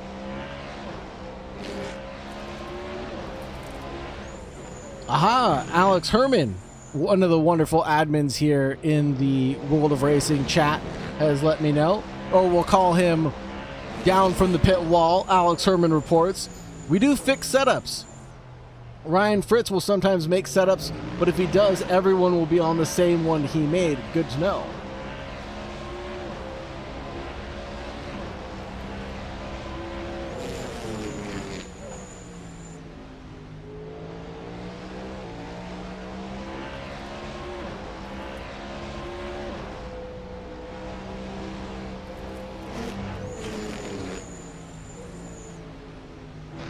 So all drivers on a fixed setup.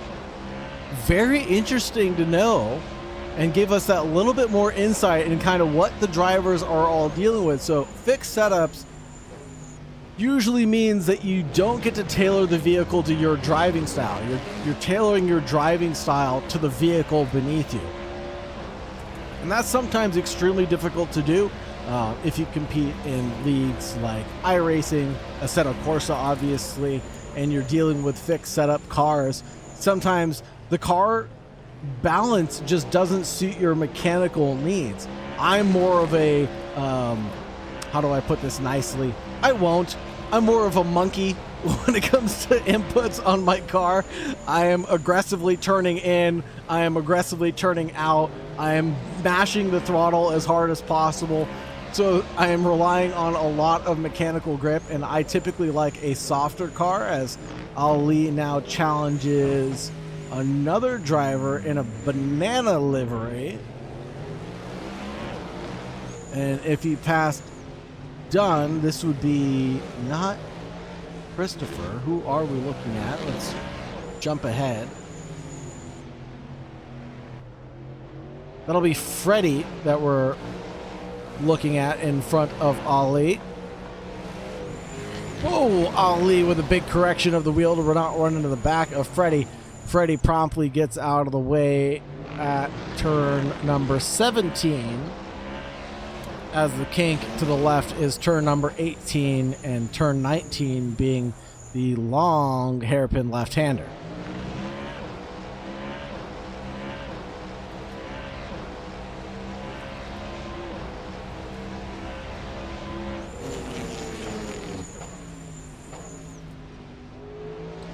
Christina, you're asking all the right questions.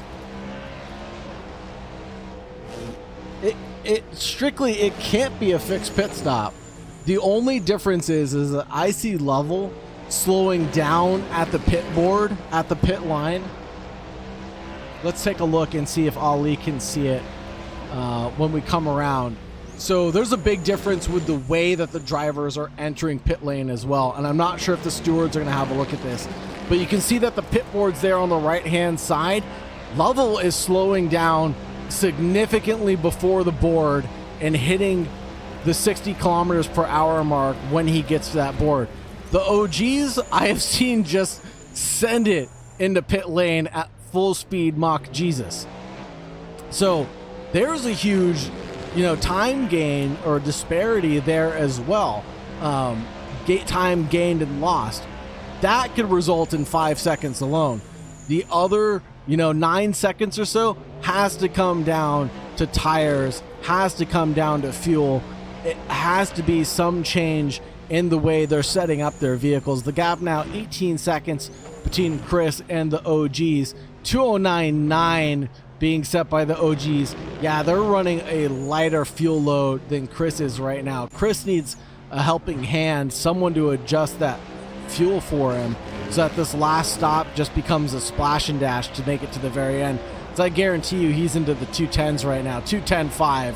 There it is. Yeah, the OGs are definitely on a lighter fuel load right now.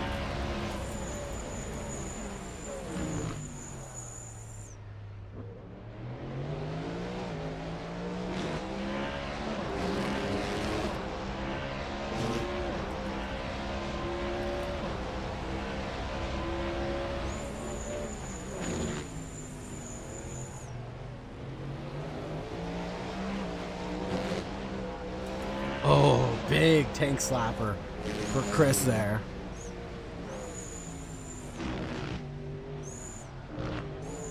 Spun out car, turn 9. That'll be the 10th place car of CJ Racing, the number 28 vehicle.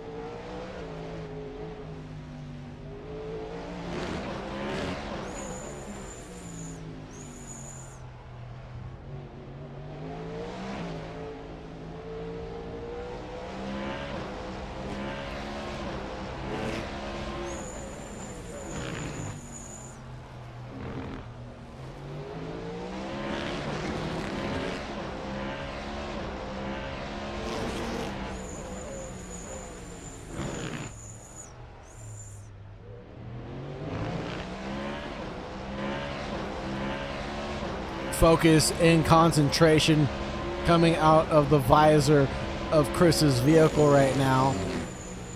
And you can see how hard he's braking with that head just being thrust forward into the braking zone coming in towards turn 20.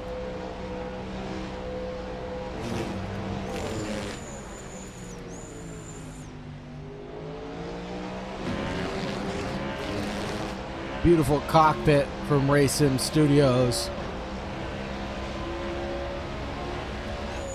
Look at how many cameras there are inside the vehicle.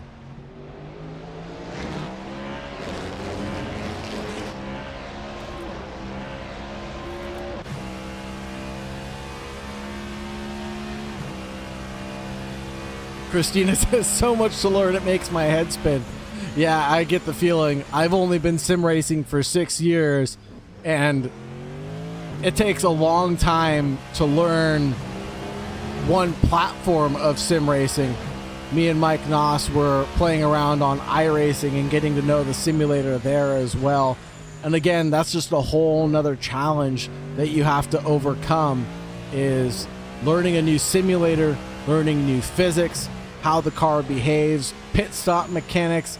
There's so many things that come into play when you're trying out a new simulator also. Trust me, it makes our head spin as well when you go from one simulator, and sometimes you'll go from one simulator driving the exact same car. Let's take Assetto Corsa for example, where you can drive Bahrain in a hypercar around the same track, take that to iRacing, and it have a completely different feeling. Me and Mike were driving around MX-5s at Laguna Seca on Assetto Corsa, and Mike was not having a good time.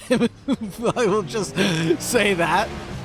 He may have gotten taken out by a couple of people that were going for less than opportune overtakes. And we immediately jumped into iRacing, and Mike Noss is having a blast. He's complimenting the physics. He's complimenting the way the MX-5 handles. He's having a better time. He still gets taken out by back markers, don't get me wrong. I mean, it's all the same wherever he races in online lobbies. But I think the car mechanics and the way the vehicle was developed at the time, because we were racing on Kuno Simulazione? Kuno Simulation MX-5s from 2010. They handle a lot differently to something that was updated very recently. The new MX-5s being produced and ran with iRacing, of course. The OG's catching up to back marker of Jorn, if I'm not mistaken. Gets by, not too shabby there, not too much time lost.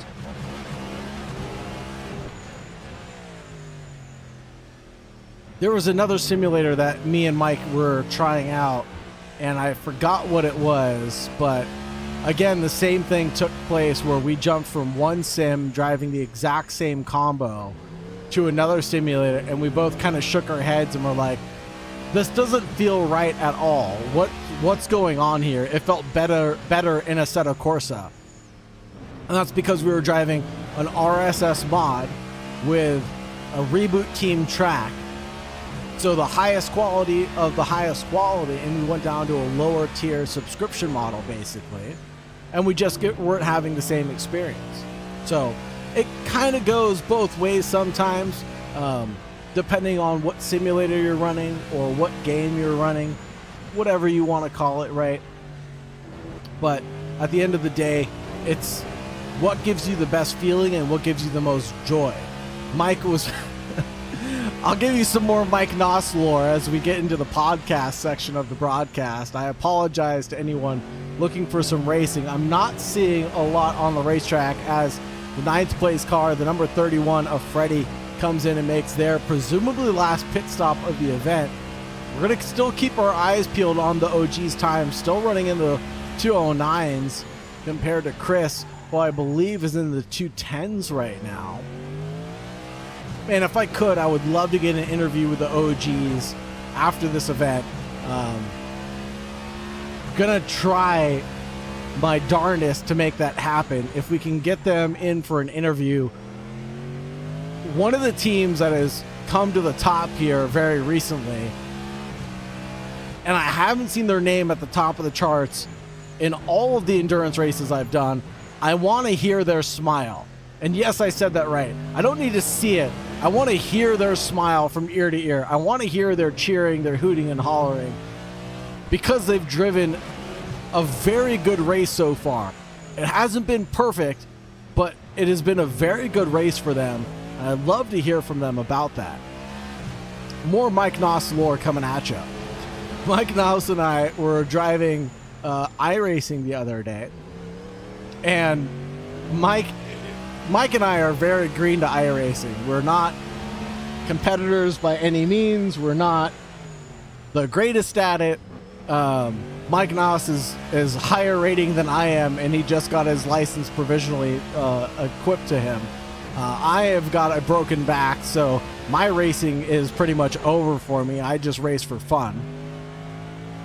So Mike and I were dabbling with Christopher coming into the pits. That'll give Ali the lead of this race. If I'm not mistaken, Christopher needs to still make one more pit stop. This will be his 4th of the race. Ali already on 4. So same strategy now. But I still feel like Ali needs to make another pit stop to make it to the end. I could be wrong, but I still have a feeling like Ali needs to stop one more time to make it to the end. The OG's coming up on some lap traffic. This will be the 7th place car of Jorn. And then the next up will be CJ next. And the car in 5th place will be done.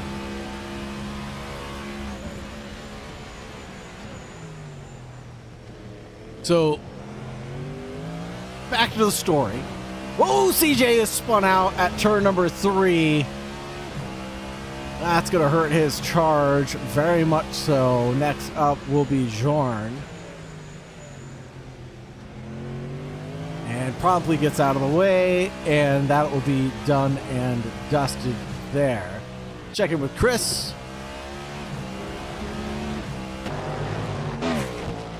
And Mike Noss stumbles upon.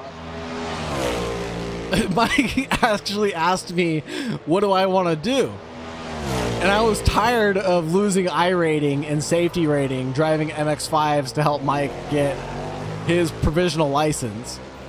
Even though we weren't in the same lobby or anything. I was just tired of racing MX-5s. I said, I'm done with sports car stuff for now. Let's go do some dirt IRX. And Mike's like, what? They have that? I'm like, yeah, they have like rally trucks and stuff. They have like these rally cars that you can drive around on iRacing. And it's super fun. So Mike and I get into a lobby with some super trucks as CJ is off again. This allows Chris to regain that position on track at least. And Mike is just having an absolute ball driving these super trucks around. He is just over the moon happy about it. And his time's not great, but I think he qualified like P2 overall in the event. Of like 8 cars, I will say. But still, the IRX, the super truck stuff doesn't get a lot of following on iRacing. You know, as much as the sports car stuff does, but still. Mike is just having a ball. He is laughing. He's giggling. 209.1 out of the OG's new fast lap of the event. And he's just laughing, having a great time, enjoying himself. And I'm doing sports car stuff, and I am miserable. It is pouring rain in my event. It is the wettest the track has ever been. I'm driving El Algarve circuit in Portugal. And it is absolutely terrifying to drive. And I am not enjoying myself. The 5th place car of Michael is off. And it looks like... No, that would be Dunn goes off. Michael goes through, excuse me. And that'll actually be the closest battle on track now between Dunn and Michael. And I told Mike, I go, this is exactly what we pay for. This is the fun and the joy that we pay for. Whether it's an iRacing subscription, whether it's a World of Racing subscription, whatever it is, you're doing it because you love to do it, right? And you're just genuinely having a good time. And Mike is kind of arguing me as Dunn loops it at the end of turn number 10. Tries to get pointed in the right direction this time around, and he does point it in the right direction. And now he's in a little bit of a battle with Patrick, it looks like.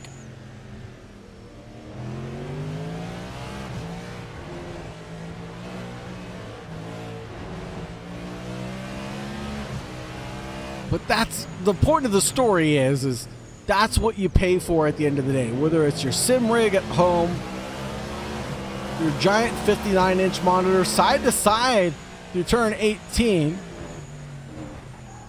Patrick mounts the curves, big lockup there. And that'll be the 6th place car of Dunn getting back through.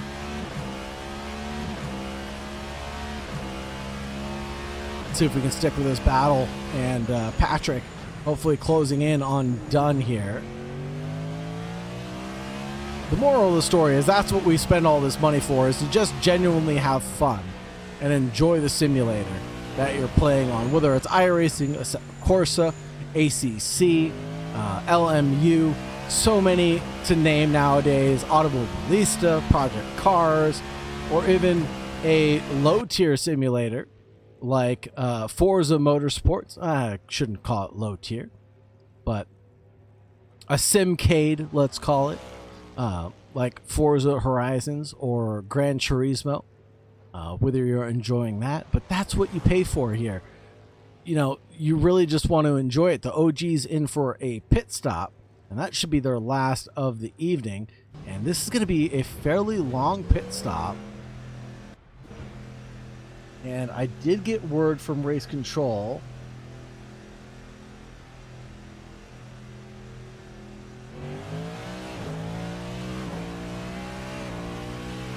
Race control did say drivers can make their own pit strategies. So that is the difference, Christina, that you asked about earlier, was regarding the pit stop strategies, is that the drivers can modify their pit stop strategies to gain time in the pit stops.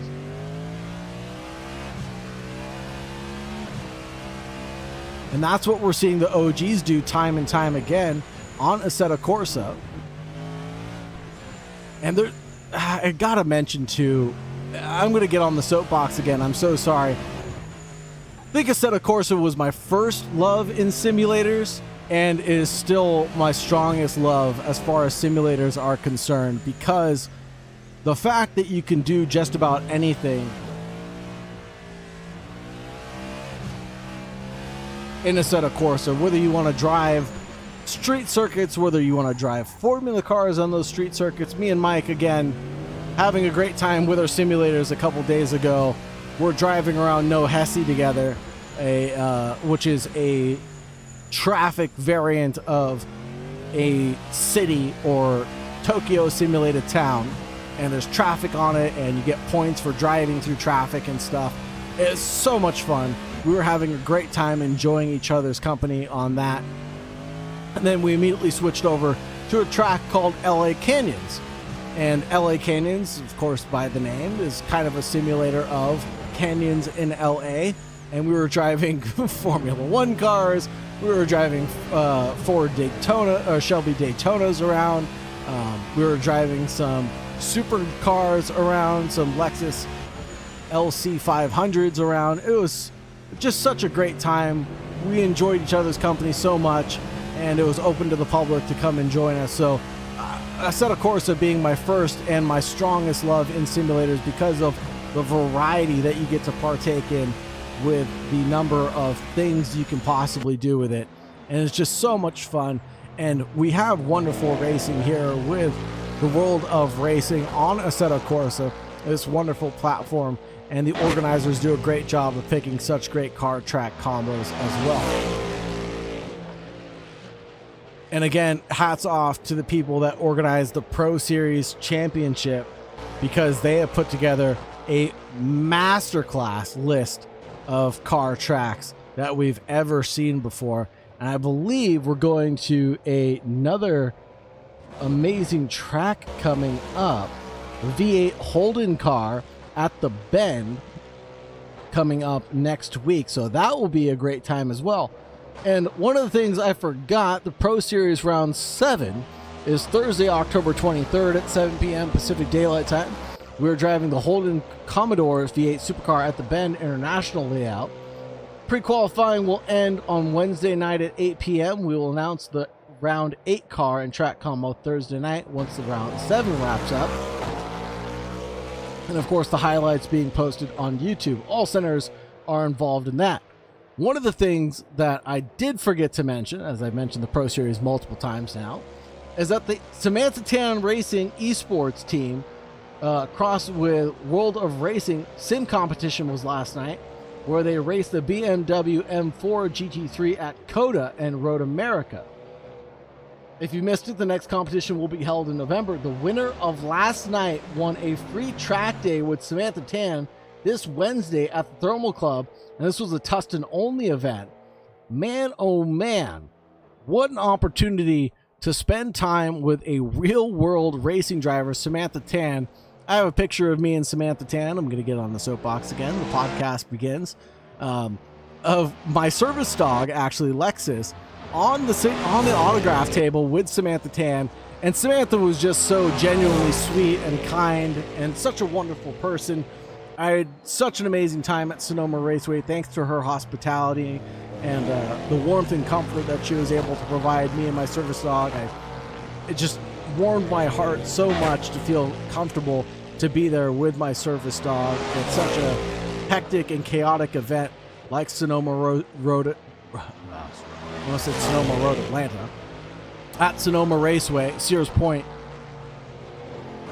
But Samantha was just an absolute sweetheart. And if she's ever listening, big thanks to Samantha Tan for helping me get into sim racing and all of the things that she does for the world of racing as well.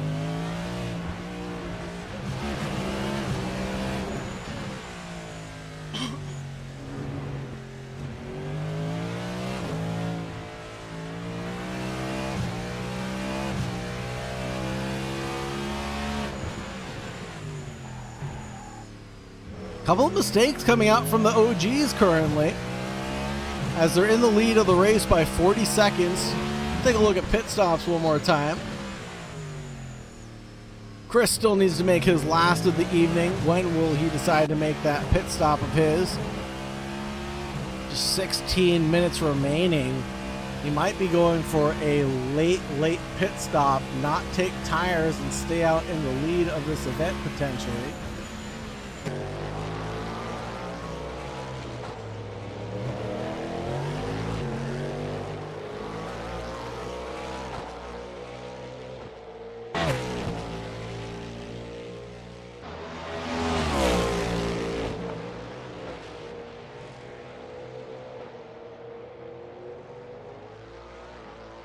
And this is where Chris Lovell can absolutely gain a ton of time during his final pit stop, take a splash and dash, not change his tires, and get rolling for the last couple minutes of this event. This could be his to claim.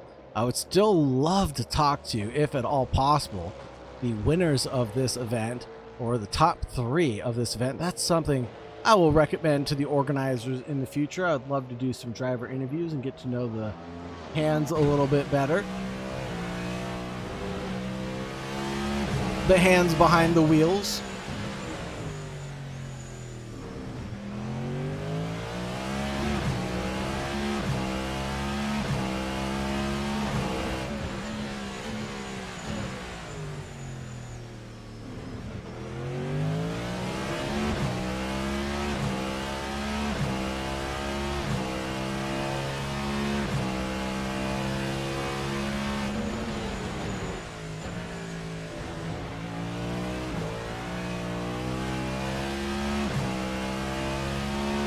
The last 15 minutes of this event are coming to a close.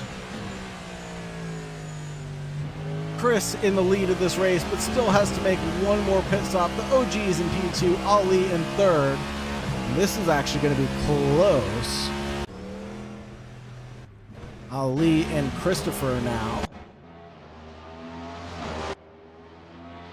I told you we were going to have a hoedown showdown between Christopher and Ali, and here it is.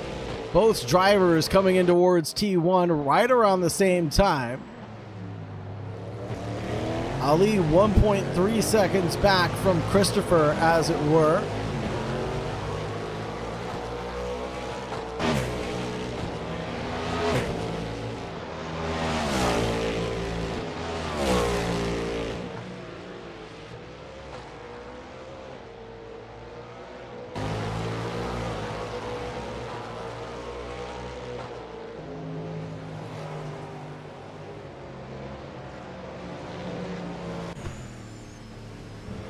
And still closing down the gap. 209.3 from the OGs being unleashed behind Chris in the lead.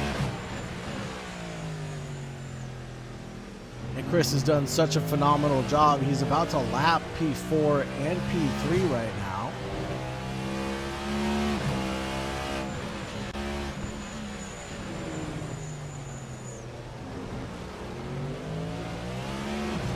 I think this is when you decide to take a pit stop, Chris.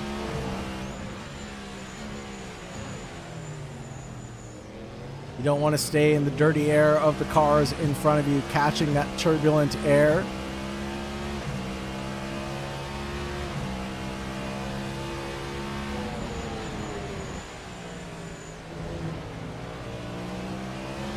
Perhaps Lovell has a little bit more fuel in the tank and can run this stint a little bit longer.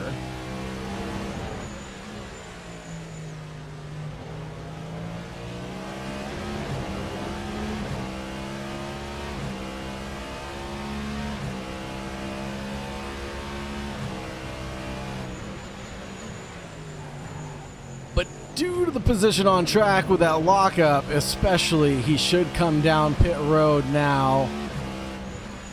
See, and this is where Chris is slowing down to the 60 board before he gets down to pit road.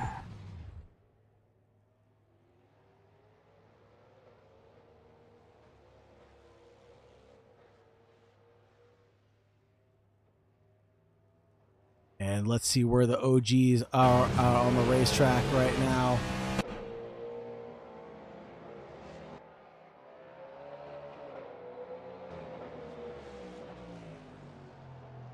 Coming around the final corner now is the OGs, or are the OGs. And there comes by the OGs on Chris level, as he is just about to hit the pit limiter and get rolling.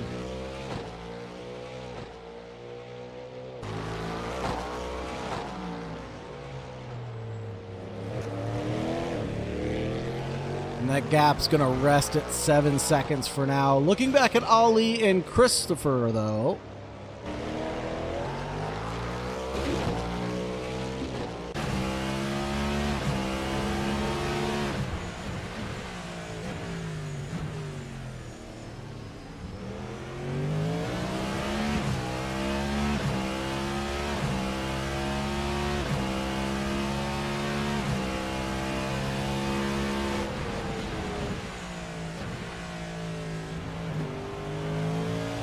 The gap is still 1.3 seconds between the two.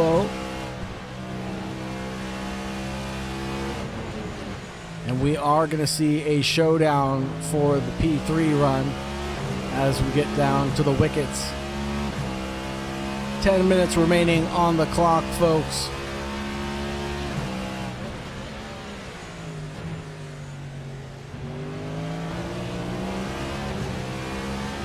Ali going a bit wide at turn number 24. Closes down just a little bit on the car in front. He is running about half second faster than Christopher right now. So expect the gap to dissipate within the next lap or two.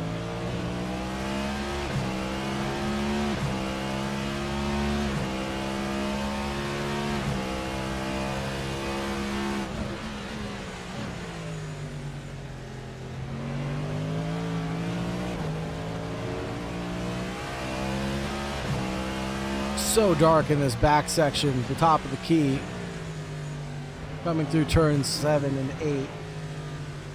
On our way to 9 currently.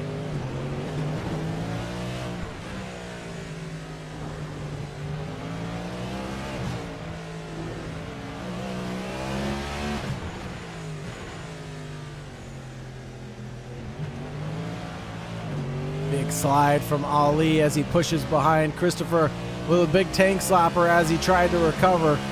He does recover the vehicle and keeps it all four underneath him.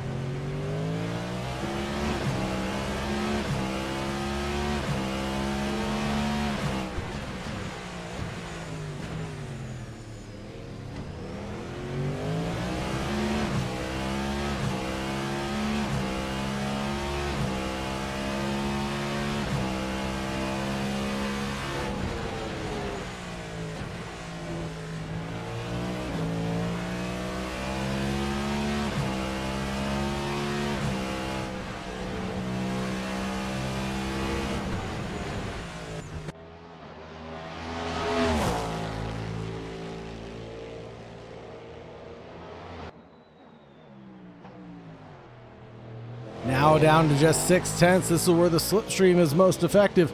Coming out of turn number 24 and on our way towards turn number 1. Is Ali going to be close enough to go for a late break lunge coming down into the first corner?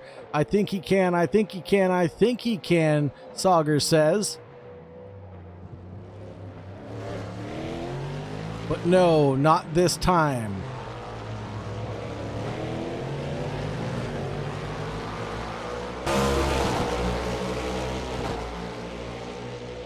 Waiting for a last opportunity to get the move done on Christopher is Ali as he waits patiently for an opportunity. A little touch to the rear end from Ali into Christopher, as Christopher had a lockup coming through turn number 5.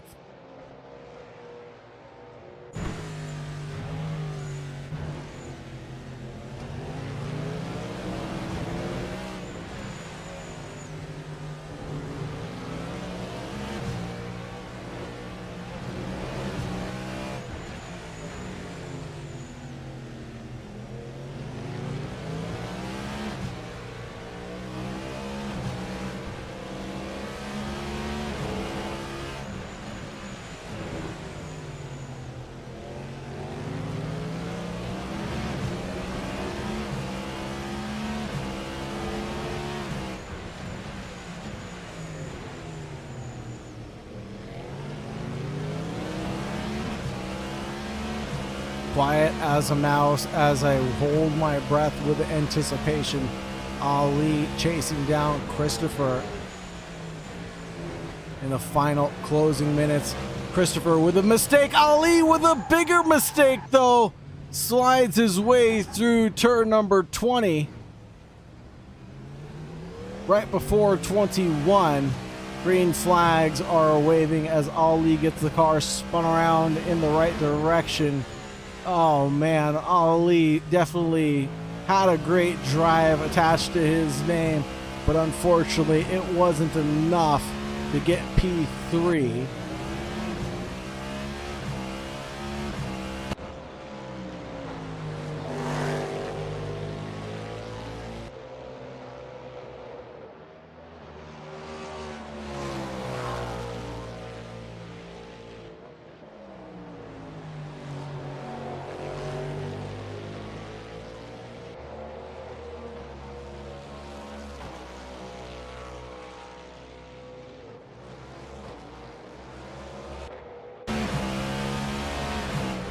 Dunn and Michael going wheel to wheel coming into 19 as Dunn locks up.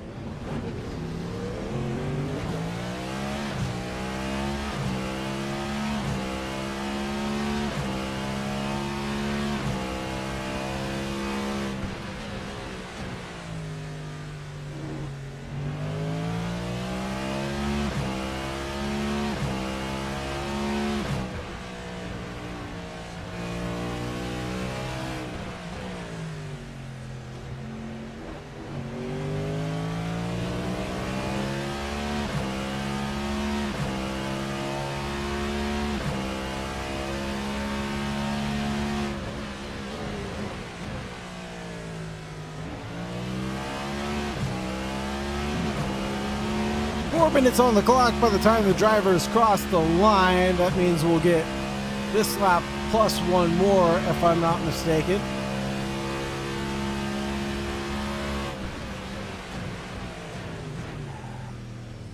Dutton closing down the gap pretty steadily on Michael out in front. Both hop over the curb at turn number 2.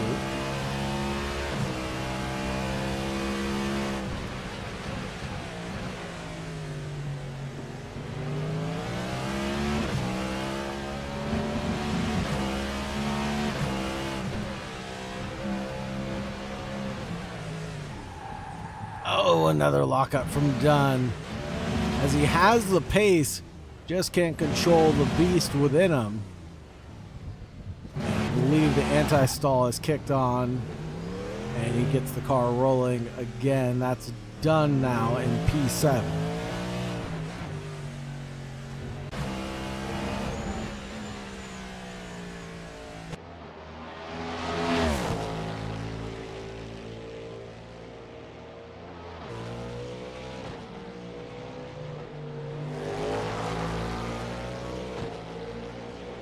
Chris closes down the gap on the OGs down to 5.2 seconds.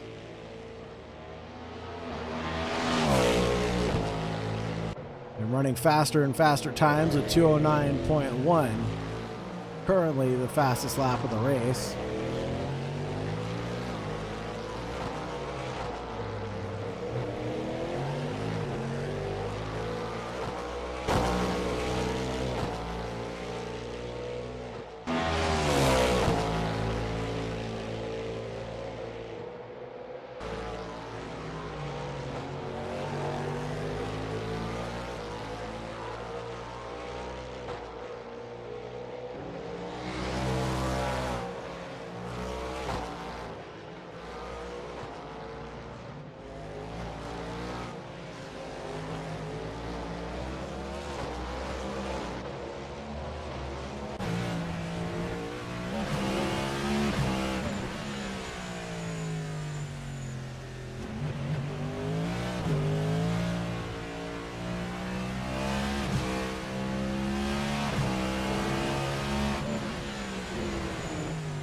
Lap traffic not giving Chris any help there. 4.4 the gap between himself and the OGs.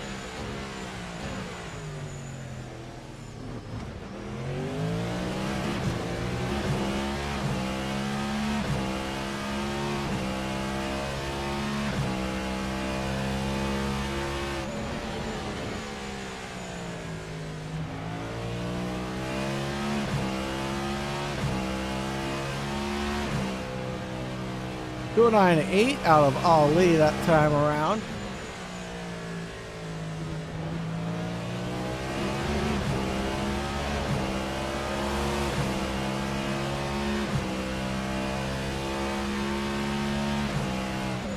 And here comes the bonus lap, the last lap of this event, folks.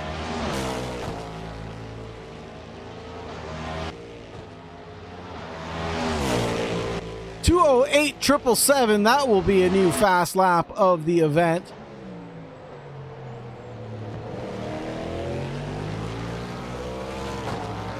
On the penultimate lap, Chris is absolutely flying.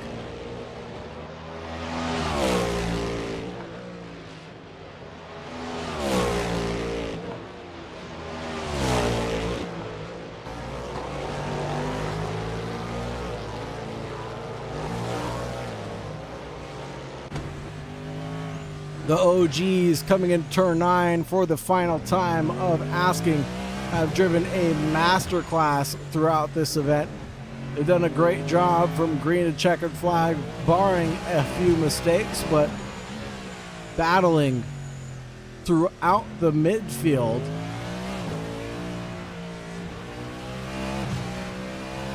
After a couple spills and thrills, clinching their way back up to P1. Hard-fought battles with Chris as well.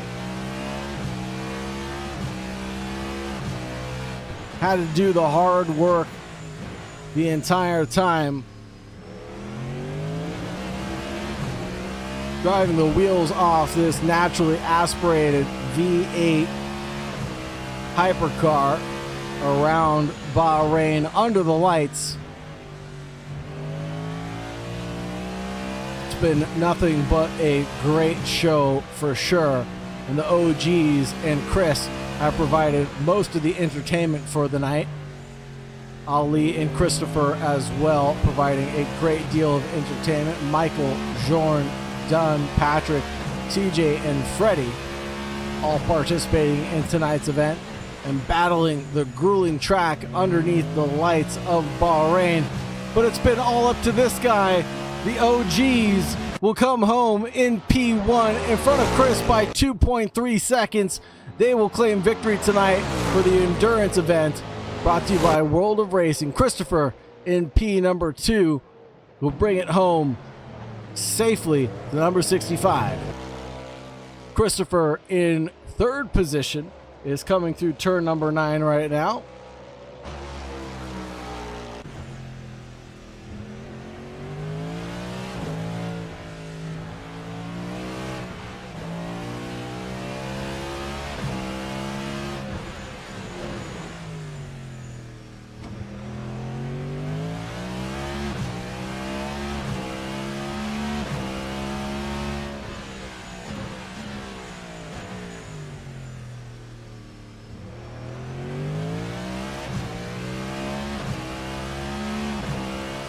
Christopher closely followed by Ali, 5 seconds back.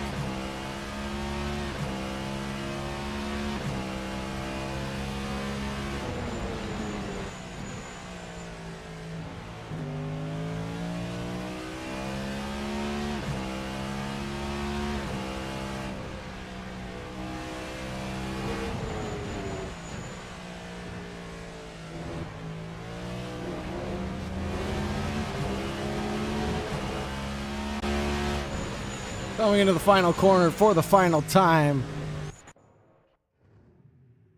It will be Christopher, then Ali, Michael in P5, Jorn in P6, Dunn in 7th, Patrick in 8th, CJ Racing in 9th, and Freddie in 10th position.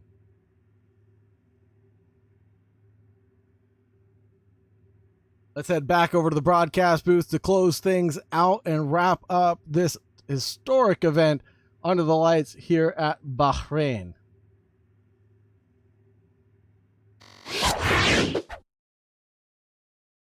Man, oh man, was that a great show or what? The battle between the OGs and Chris was thick and heavy for quite some time during the middle of the race. The battle for the end podium spot between Christopher and Ali got pretty hectic until Ali made a mistake at turn number 20. Michael, Jorn, Drun, Patrick, CJ, and Freddie all finished this race. Every single one of our participants made it to the very end. Beautiful job by the back markers. Beautiful job by the leaders to navigate traffic very safely. This was definitely an event for the books. Thank you very much for joining us, everybody. Thank you very much for staying tuned. Whether you chatted in YouTube live or are watching this in the future, don't forget to like, subscribe, ring the bell, all that good stuff. It really helps the analytics and grow this community here with World of Racing. From all of us here at the AK Esports broadcast booth, it's been a pleasure to take you from green to checkered flag, folks. Have a wonderful night, and as always, make sure you stay safe out there. Bye-bye, folks.